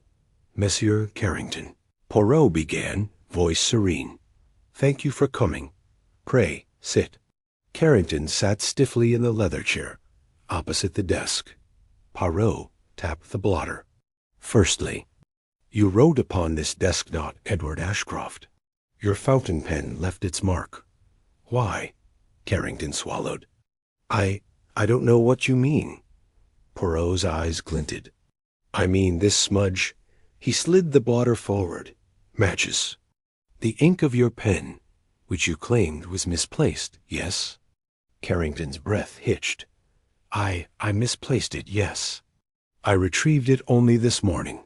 "Remarkable," Poirot said, "for the smudge was fresh at noon, before your alleged recovery. It implies you were here at the desk during Edward's disappearance." I came to look for him," Carrington faltered. "I thought to leave a note—" "Ah," Poirot interrupted gently, "but Edward was already gone. Your note would have been redundant." He tapped the blotter again. "You slipped into the library, signed a false confession, and then removed the will from its secret recess." Carrington's eyes darted to the closed desk drawer, then back. "Secret recess?" he whispered. Poirot smiled thinly. "The one behind this panel." He gestured to the desk. "You cannot feign ignorance of its existence. It is known only to those with the butler's keys, and to you." Carrington's shoulders slumped. How could you know about that panel?" Poirot inclined. "An observant eye notes every join and every scratch. Now tell me, why did you plant the monogrammed ivory ball in the billiard room?" Carrington's face drained. He clasped his hands. I thought to frame Miss Fairfield. She discovered me rifling the will's hiding place. I didn't know what else to do." Quite, Poirot said softly. You had motive fear of exposure and means. You replaced the window latch, staged the scene with soot, moved the table, and planted false clues, the gouge-matched button and the artist's signature. Carrington bowed his head, shame and relief mingling in his voice. I was desperate. Edward threatened to cut me off if I couldn't repay him. When I found the will, I realized he planned to leave significant funds to Iris. I had to stop it. Poirot regarded him with pity. Your desperation led to a chain of crimes. First the disappearance, then the theft of the will. All designed to rob Edward's name of its power. Carrington exhaled wearily. I never meant him harm. I feared ruin. And yet, monsieur, Poirot said, rising and offering Hisham to the inspector, who had quietly slipped. In behind Carrington, you endangered lives, obstructed justice, and betrayed the trust of every soul in this house. As Mallory moved to handcuff Carrington, I stepped forward. Monsieur Carrington, perhaps the confession in writing will bring some relief. Carrington looked up, eyes haunted. Relief? I fear only the weight of my own actions. Poirot placed a calming hand on his shoulder. Justice, too, carries a heavy burden, but it is lighter than the burden of guilt unconfessed. Outside in the corridor, Colonel Wainwright and Judge Everett arrived, drawn by the sudden stillness. Mrs. Fairfield and Lady Agnes emerged from their respective wings, faces pale but expectant. As I closed the study door, I heard Poirot's voice deliver the final words of transition. Mies Amos, I thank you. All shall be revealed in due course.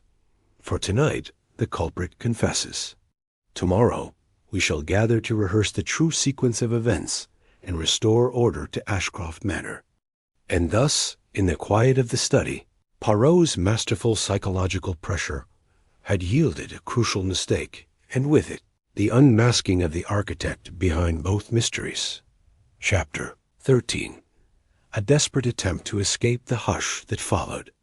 Monsieur Poirot's confrontation with Lionel Carrington was swiftly broken by a sudden commotion in the dimly lit corridor outside the study. Inspector Mallory, who had been escorting Carrington in custody, bowed his head to listen. A stifled cry, a footstep's frantic echo reached our ears, and before we could react, a figure burst through the study door and dashed down the hallway. Monsieur, Poirot cried, stepping forward, the thief takes flight. The fugitive was James, the gardener's assistant, his face ashen, arms clutching something wrapped in oilcloth. He sprinted toward the arched doorway that led to the west wing, where servants' quarters and the back entrance lay. Poirot and Mallory sprang after him, canes and handcuffs at the ready. I followed in their wake, heart pounding, as the lamplit corridor blurred beneath our feet. James's heavy boots clattered against the tiled floor, echoing through the manor's silent wings. He hurled a glance over his shoulder, panic in his eyes as he veered past closed doors. Behind him, Mallory bellowed, "Stop or I'll fire." But the fugitive paid no heed, his focus fixed on escape. Poirot, moving with surprising agility, placed a gloved hand on James's shoulder. With a twist and gentle force, he steered him into an alcove lined with hunting prints. The momentum threw James off balance, and he stumbled, dropping his burden to the ground. Mallory and I arrived breathless. Poirot released James, standing between man and exit. Mon ami, he said softly, you cannot run from what you have done. James groaned, pressing a shaking hand to his side. The oilcloth fell open to reveal the missing will, its leather cover scorched at one corner, as though hurriedly removed. Beside it lay a bent window latch, identical to the replacement Poirot had discovered. I picked up the will. It's the very document Lady Agnes's solicitor requires. James swallowed, tears welling. I had to retrieve it. Monsieur Carrington left it with evidence, but I feared it would be lost forever. I thought I could hide it until he confessed. Poirot's. Cain tapped the floor. A noble thought, poorly executed. You were complicit in the theft, yet you believed yourself innocent of deceit. James burst into sobs. I only did what the master asked. He promised me a cut of the inheritance. When he was taken away, I thought to secure my portion before. It vanished. Inspector Mallory moved to handcuff him. Your flight confirms guilt, James. You will accompany us. James's shoulders slumped in resignation. Poirot picked up the latch and examined it, voice calm. Notice the fresh paint. Scratch matches the window frame's primer. Your handiwork as gardener's assistant granted access to the shed and its paints. James's gaze dropped. I helped him, yes. I changed the latch after the deed. Poirot nodded. And you attempted to recover the will to protect hope of reward. Now you must face justice. As Mallory led James away, I turned to Poirot. So Monsieur Carrington was not alone. He had an accomplice. Poirot's small mustache quivered. Indeed, Hastings. The abduction and the will's theft required 2 sets of hands, one for the mechanics, one for the misdirection. Together, they wove a deeper tapestry of crime. He placed the broken latch beside Carrington's pen-smudged blotter. Now we hold all pieces, the monogrammed billiard ball, the replaced latches, the smudged blotter, the forged letters, and the will itself. The final piece falls into place. As we returned to the study, I marveled at the detective's composure. Though the manor's corridors brimmed with alarms and arrests, Poirot remained serene, his keen mind already plotting the grand reveal. That evening, Ashcroft Manor felt both smaller and infinitely more profound.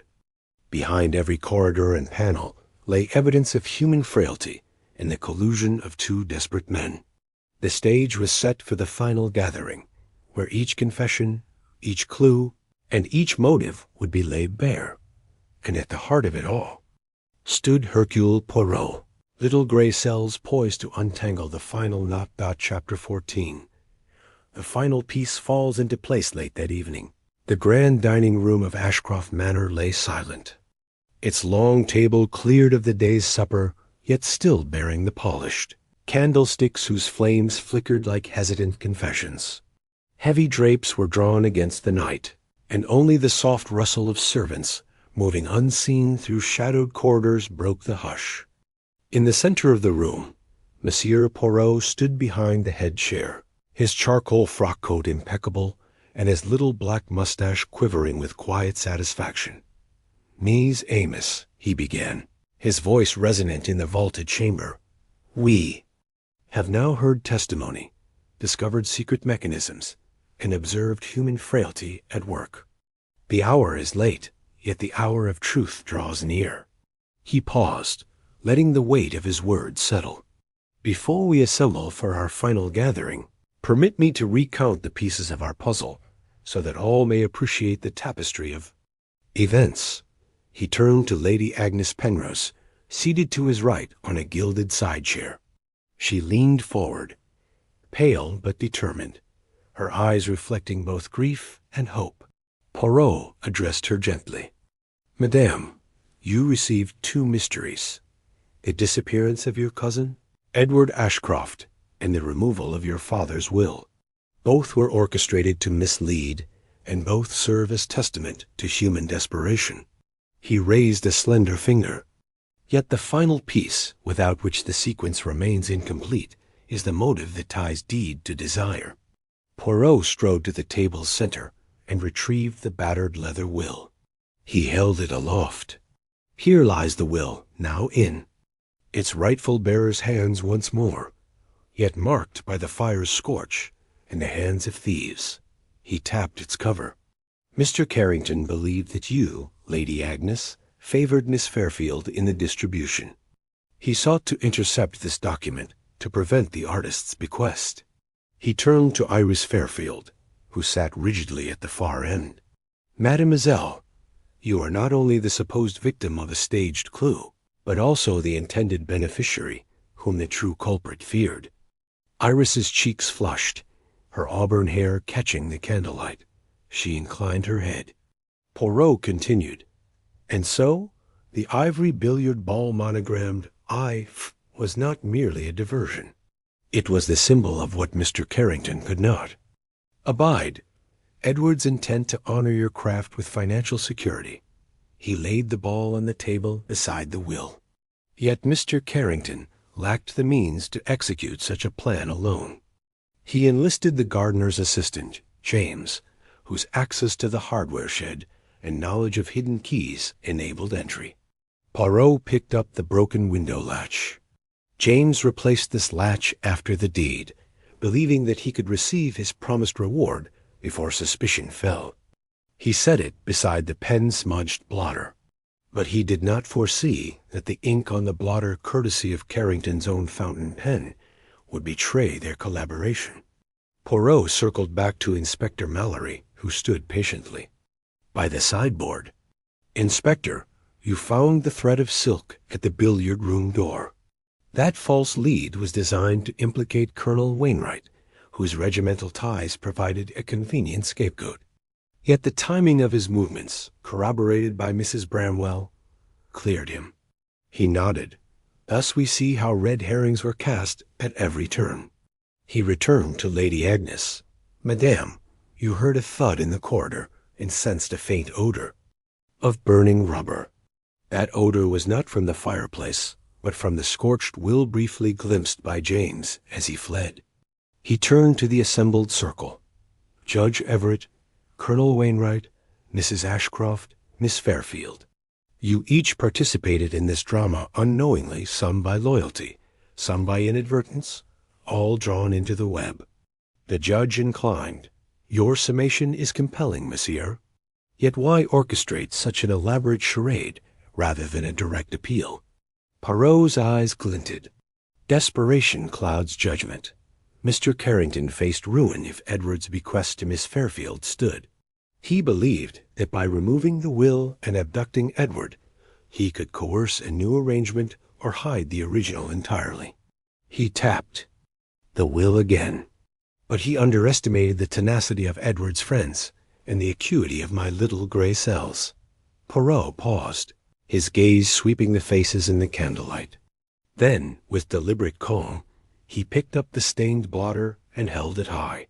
This blotter, bearing the fresh ink of a guilty hand, proved the will's removal was not a mistake, but a deliberate act. It linked Carrington's pen, the secret panel, and Miss Fairfield's monogram of larger design.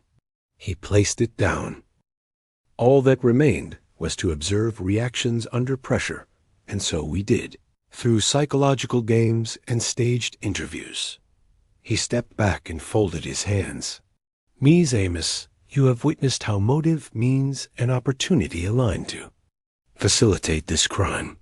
Yet the true measure of justice lies not only in exposing guilt, but in restoring balance. Tomorrow, Edward Ashcroft will return to his rightful home, and the will to its intended place." Lady Agnes rose, trembling, but resolute. "Monsieur Poirot, you have given me my cousin back, though I fear he suffered much." Poirot inclined. "Votre courage has aided our investigation, madame. Rest now, for tomorrow will bring resolution." He turned to Inspector Mallory. "Inspector, Mr. Carrington and James may be taken to the yard. The manor must heal from these wounds."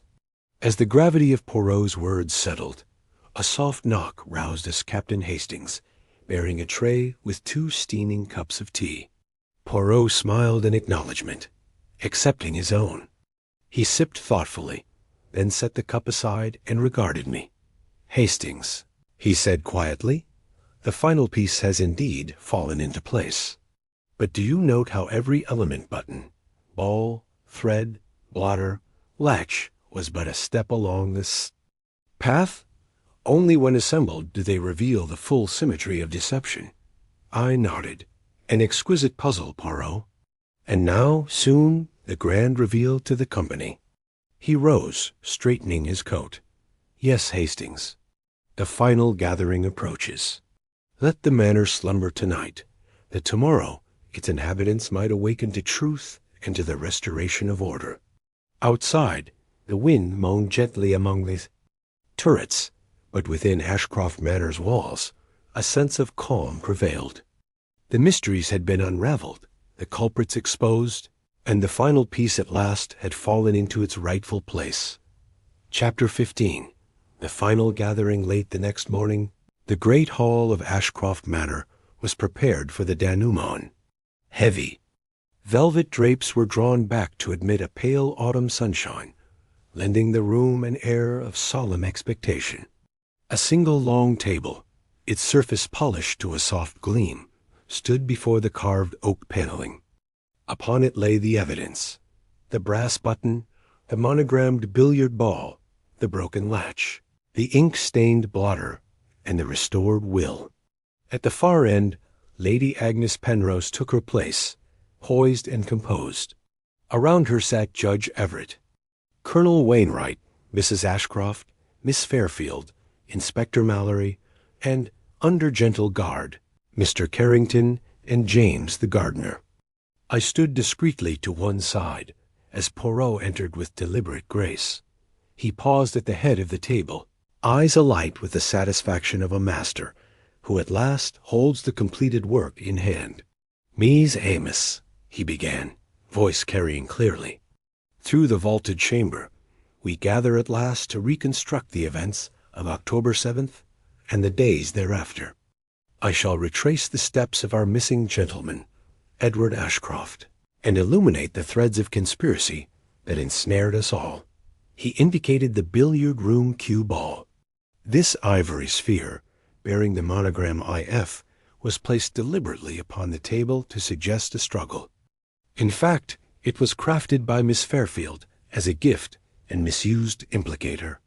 Miss Fairfield's eyes brimmed with relief and gratitude. The gouge matching the brass button was artfully created to reinforce the illusion of violence, where there was none.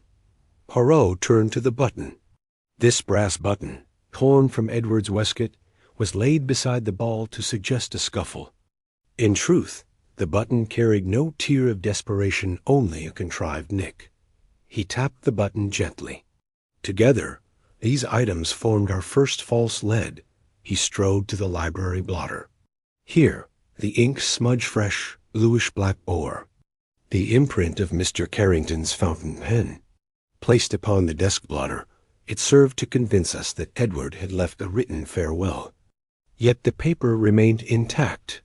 No letter existed, and the smudge was pure invention. Carrington's shoulders stiffened, and he lowered his gaze. Poirot continued without pause. Next, the fireplace soot was sprinkled upon a single porcelain, cherub, the favorite ornament of the late gentleman, to suggest haste in handling ashes.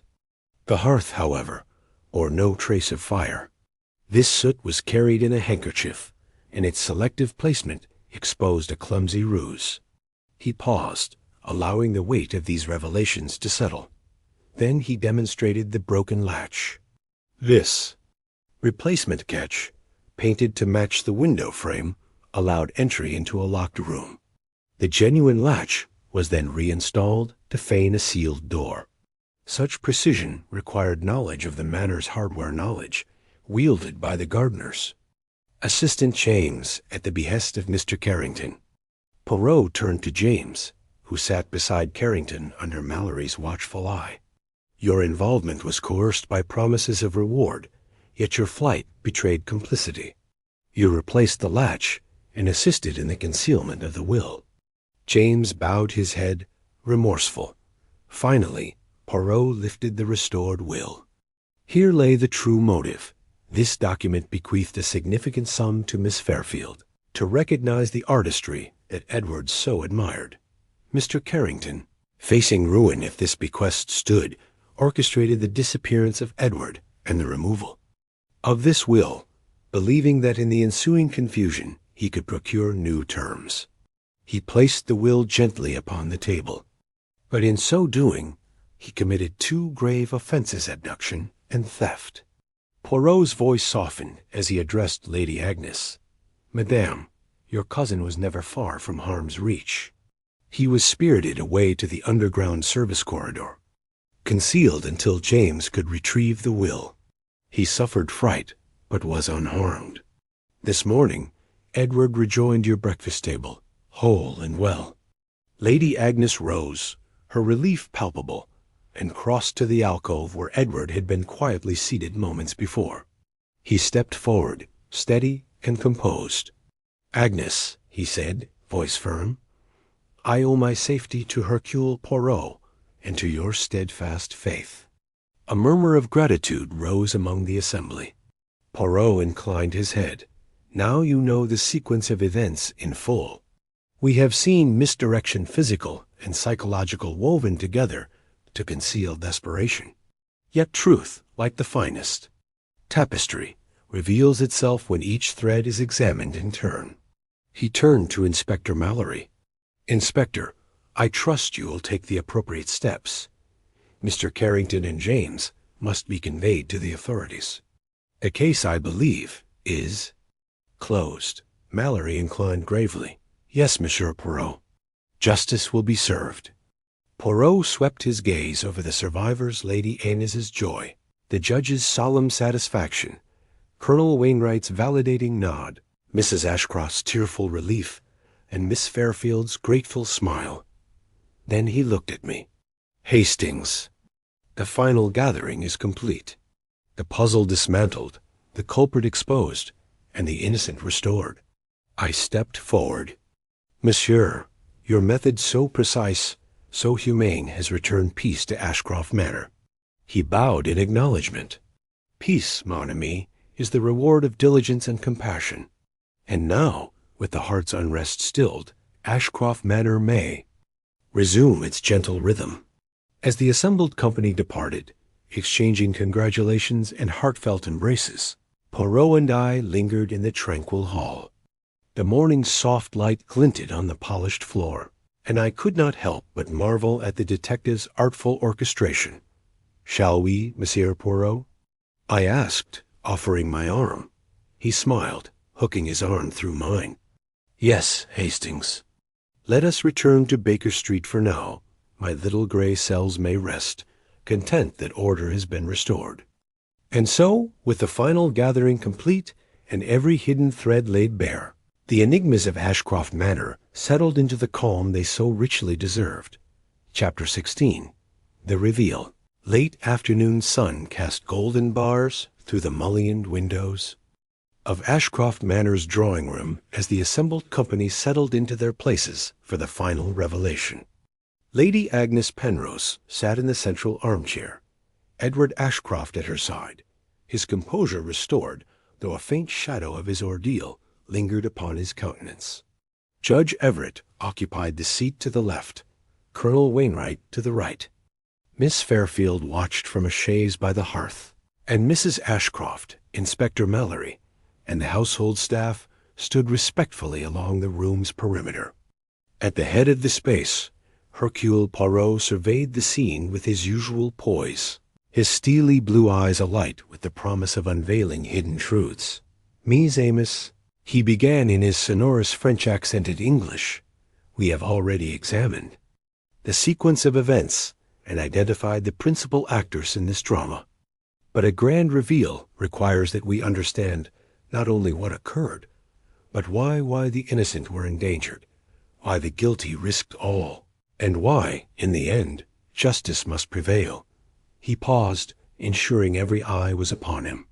Then, with a dramatic flourish, he produced a slim sheaf of correspondence notes written in Edward's unmistakable hand.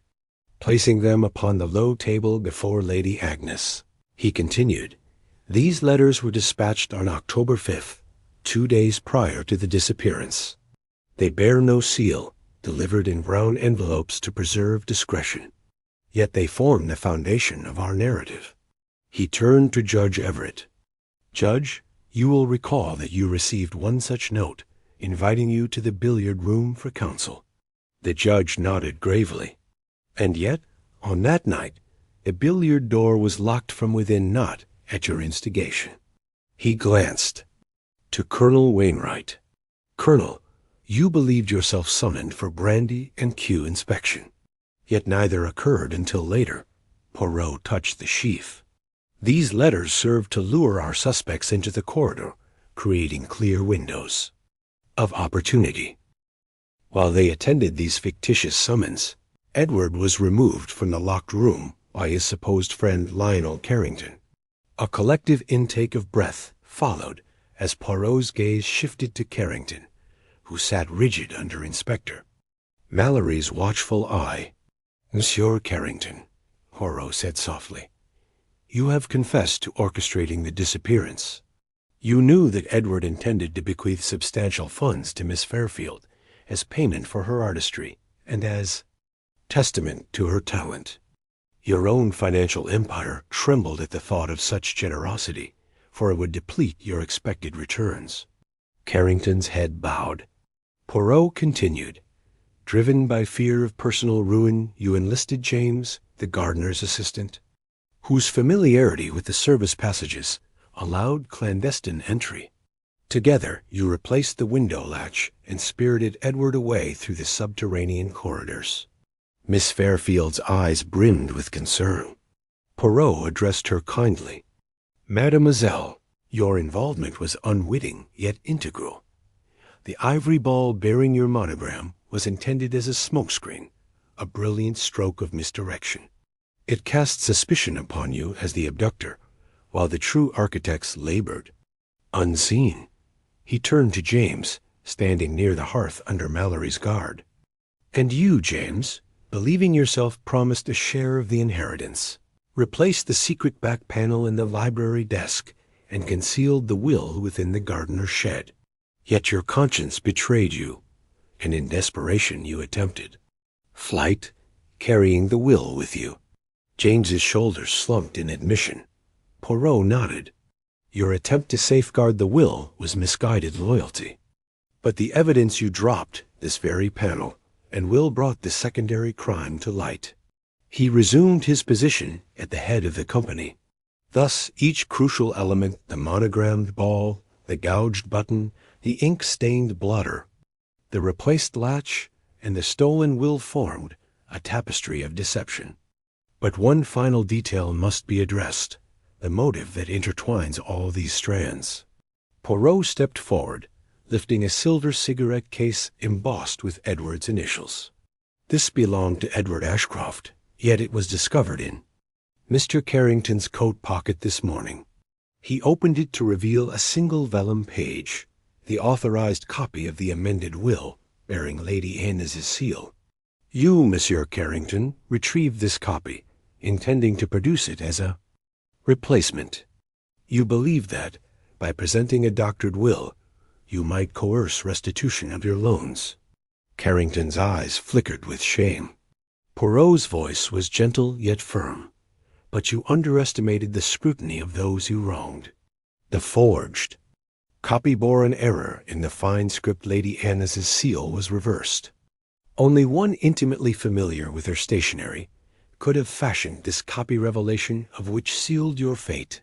A murmur rippled through the room as the gravity of the reversed seal sank in. Poirot allowed a moment of silence before addressing the final moral. Mise Amos, the desperation of one man nearly deprived another of life and legacy. Yet fortune favored honesty. Edward was found unharmed beneath the west wing, confused but resolute to forgive. He turned to Edward and Lady Agnes. "Madame, with your will restored and the misguided culprits in custody, you may now rebuild what was threatened." Lady Agnes rose, clasping Edward's hand. "Thanks to you, Monsieur Poirot, and to the loyalty of those in this house, my family endures." Tears shone in her eyes as she embraced her cousin. Poirot closed the chapter on the reveal. "And now, let us allow the law to take its course. Inspector Mallory, Lionel Carrington, and James may accompany your officers. I trust their punishment will bring closure to this affair." Mallory stepped forward, motioning for the guards to take the two men into custody.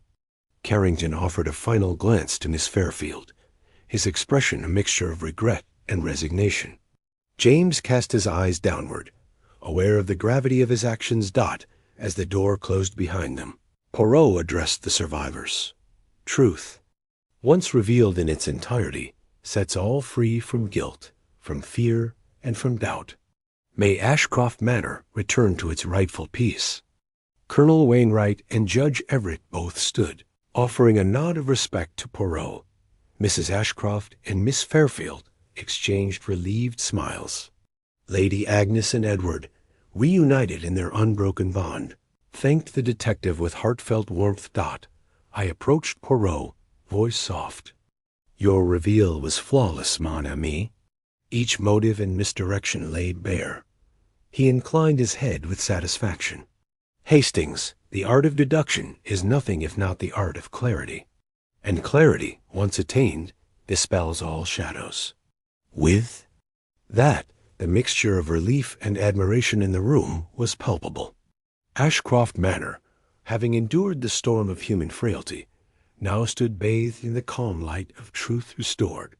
And Hercule Poirot, ever the master of revelation, prepared to depart with his faithful companion, leaving behind a house at peace, and lives forever changed by the enduring power of justice. Chapter 17. Outcome and Justice, the Hush That Fell Over. Ashcroft Manor, after the removal of Lionel Carrington and James the gardener, was as profound as the dawn's first light. In the grand drawing-room, the survivors gathered once more, faces still echoing the intensity of yesterday's revelations, yet softened by relief. Lady Agnes Penrose stood beside her cousin Edward Ashcroft, who bore a renewed calm in his gaze. Judge Everett and Colonel Wainwright exchanged respectful nods, their shared ordeal having deepened their friendship. Mrs. Penelope Ashcroft, still pale, displayed a quiet triumph in her eyes. Miss Iris Fairfield, seated by the hearth, held her, artist's satchel close, the weight of gratitude evident in her posture. Inspector Mallory, ever vigilant, remained near the doorway, ensuring that order prevailed. Hercule Poirot, positioned where the morning light fell most clearly upon him, surveyed the assembled company with serenity. His little gray cells had guided each through deception's maze to this moment of reckoning. He cleared his throat gently, drawing every eye. Mies Amos, he began, voice measured. We have witnessed the dark corners of desperation and the lengths to which man may go when hope flickers low. Now I invite you to observe the outcome and the justice that follows. He gestured toward Edward, who stepped forward, his posture noble. Edward Ashcroft was not harmed beyond fear's shadow. His removal by Monsieur Carrington and his accomplice was intended to force a renegotiation of debts, yet it only served to expose true motives. Edward lifted his chin, voice steady. I forgive those who wronged me, for in their actions I see human frailty rather than malice. I commit to rebuilding trust, starting with those nearest to me. Lady Agnes placed her hand upon his arm. And I commit to securing our family's future with transparency and compassion. Justice may be stern, but mercy grounds us in humanity. Poirot inclined courteously. Well spoken, madame. He turned to Judge Everett. Your role in advising Lady Agnes has been both dutiful and wise. How do you perceive Justice's hand in this matter? The judge stepped forward, his voice firm yet gentle. Justice must be measured. Lionel Carrington's transgressions, kidnapping, theft, forgery demand punishment commensurate with his deeds. Yet I hope the court shows leniency in light of his confession and remorse. Poirot nodded. Indeed, remorse may temper severity. And what of you, Colonel? Colonel Wainwright advanced, bowing his head in respect. I believe that justice restored is justice balanced. Carrington sought to harm Edward's reputation and Lady Hennis's estate. Such crimes must not go unpunished, yet their punishment should not overshadow the compassion that guides us. Poirot's gaze moved to Mrs. Ashcroft. Madame, as both widow and cousin, what justice do you seek? She pressed her palms together, voice soft. I seek restoration for our family and our charitable works. Let the culprits face due consequence, but let our community not fracture under the weight of retribution. Poirot smiled. Your compassion is a beacon. And you, Miss Fairfield? Iris rose, her auburn hair catching the light. Justice for me is simple, the right to continue my art without fear. I ask that my bequest remain intact, and that my work honor Edward's vision. Poirot turned back to Inspector Mallory. Inspector, what measures will the law itself impose? Mallory stepped forward, clearing his throat. Carrington and James will stand trial at the county assizes. Carrington faces charges of abduction, theft, and forgery. James will answer for conspiracy and accessory after the fact.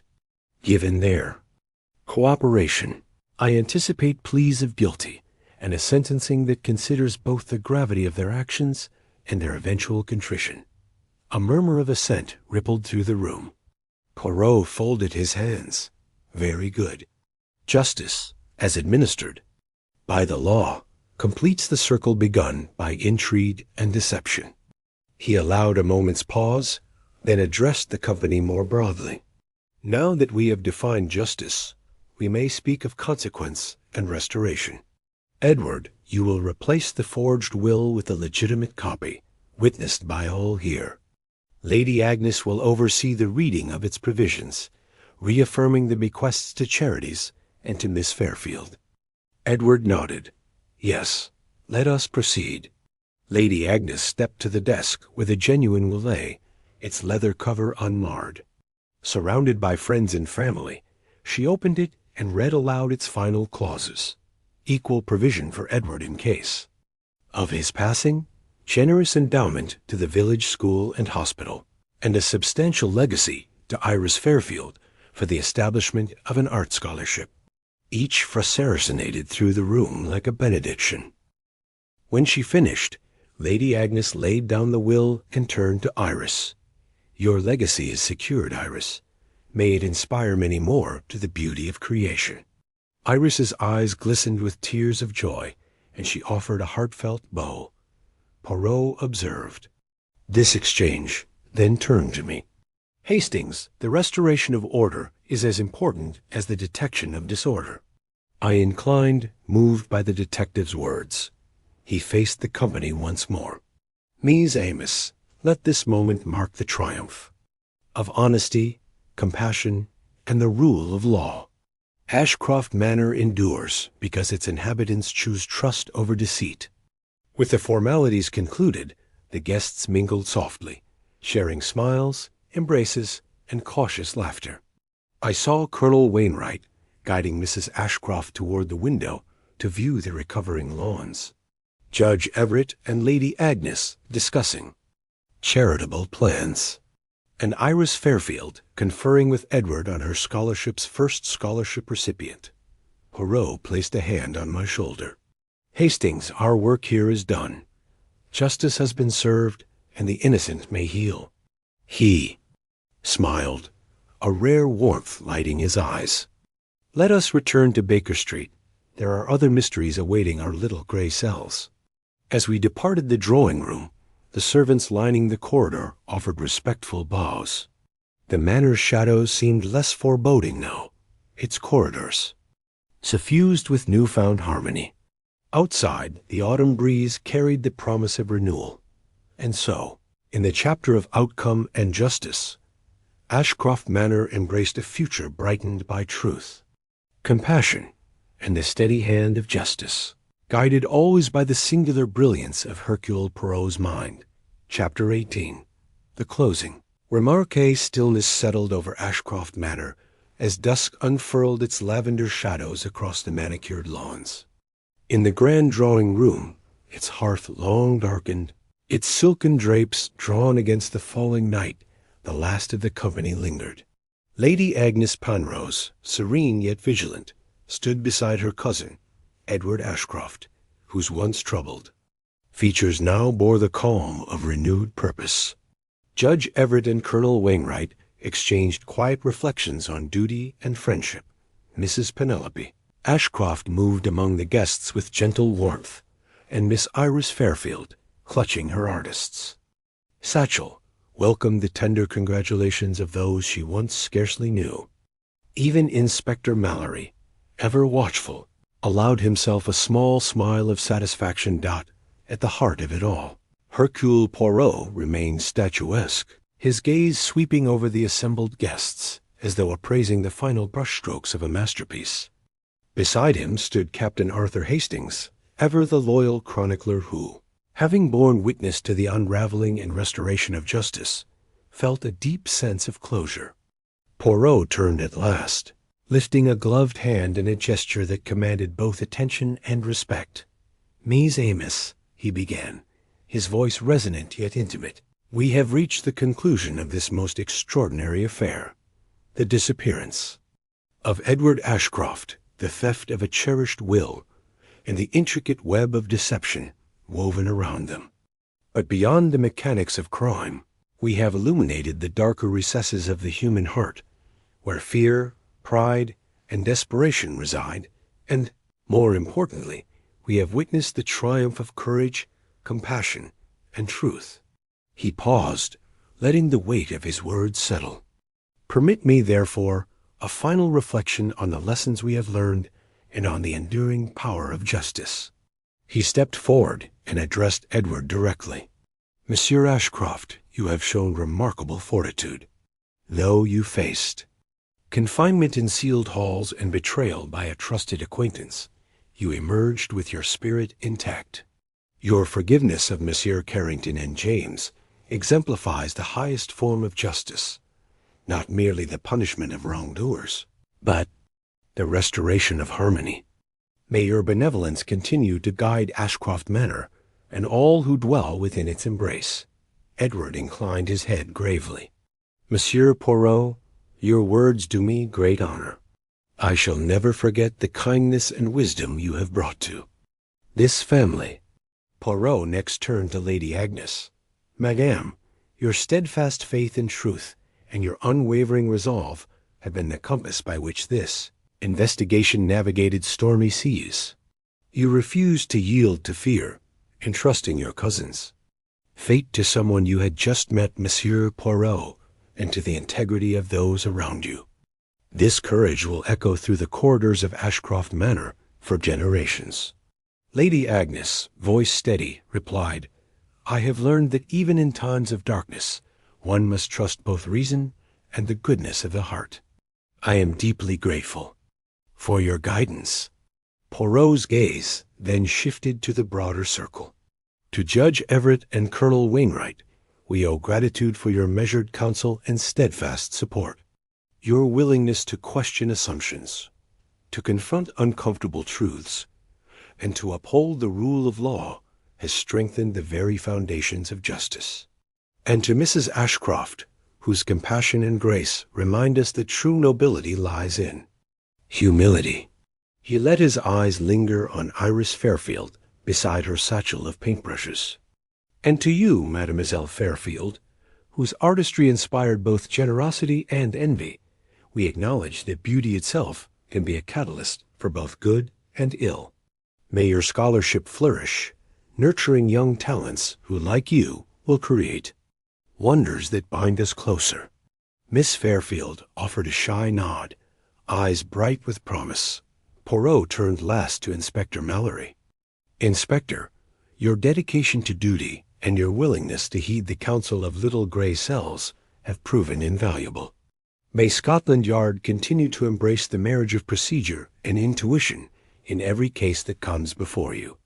Mallory dipped his head. "Thank you, Monsieur Poirot. I have learned much from your methods." Poirot surveyed the room one final time.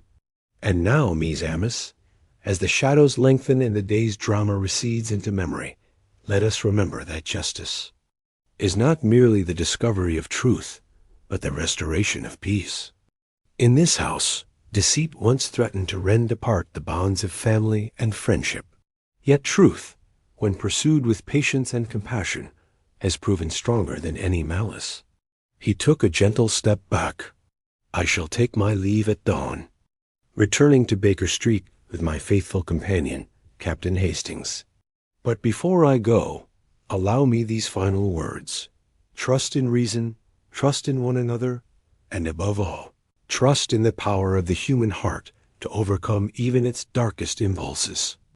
A hush descended as he bowed. Then, slowly, each guest rose to their feet, offering applause that was more heartfelt than celebratory, a tribute to endurance, kindness, and the indomitable spirit of truth. In that moment, Ashcroft Manor, with all its storied walls and hidden panels, felt less like a house of secrets, and more like a home renewed. As Hastings moved to pour the final cups of tea, Poirot exchanged a glance with his dear friend, an unspoken affirmation that their work here was complete. And so, beneath the autumn's fading light, the greatest mystery of Ashcroft Manor was laid to rest. Not merely the puzzle of a vanished man, but the challenge of restoring faith in justice, fellowship, and the quiet, unwavering triumph of the little gray cells. Thus ends the affair at Ashcroft Manor, where the tangled threads of human folly were patiently unwound, and where truth at last found its rightful place.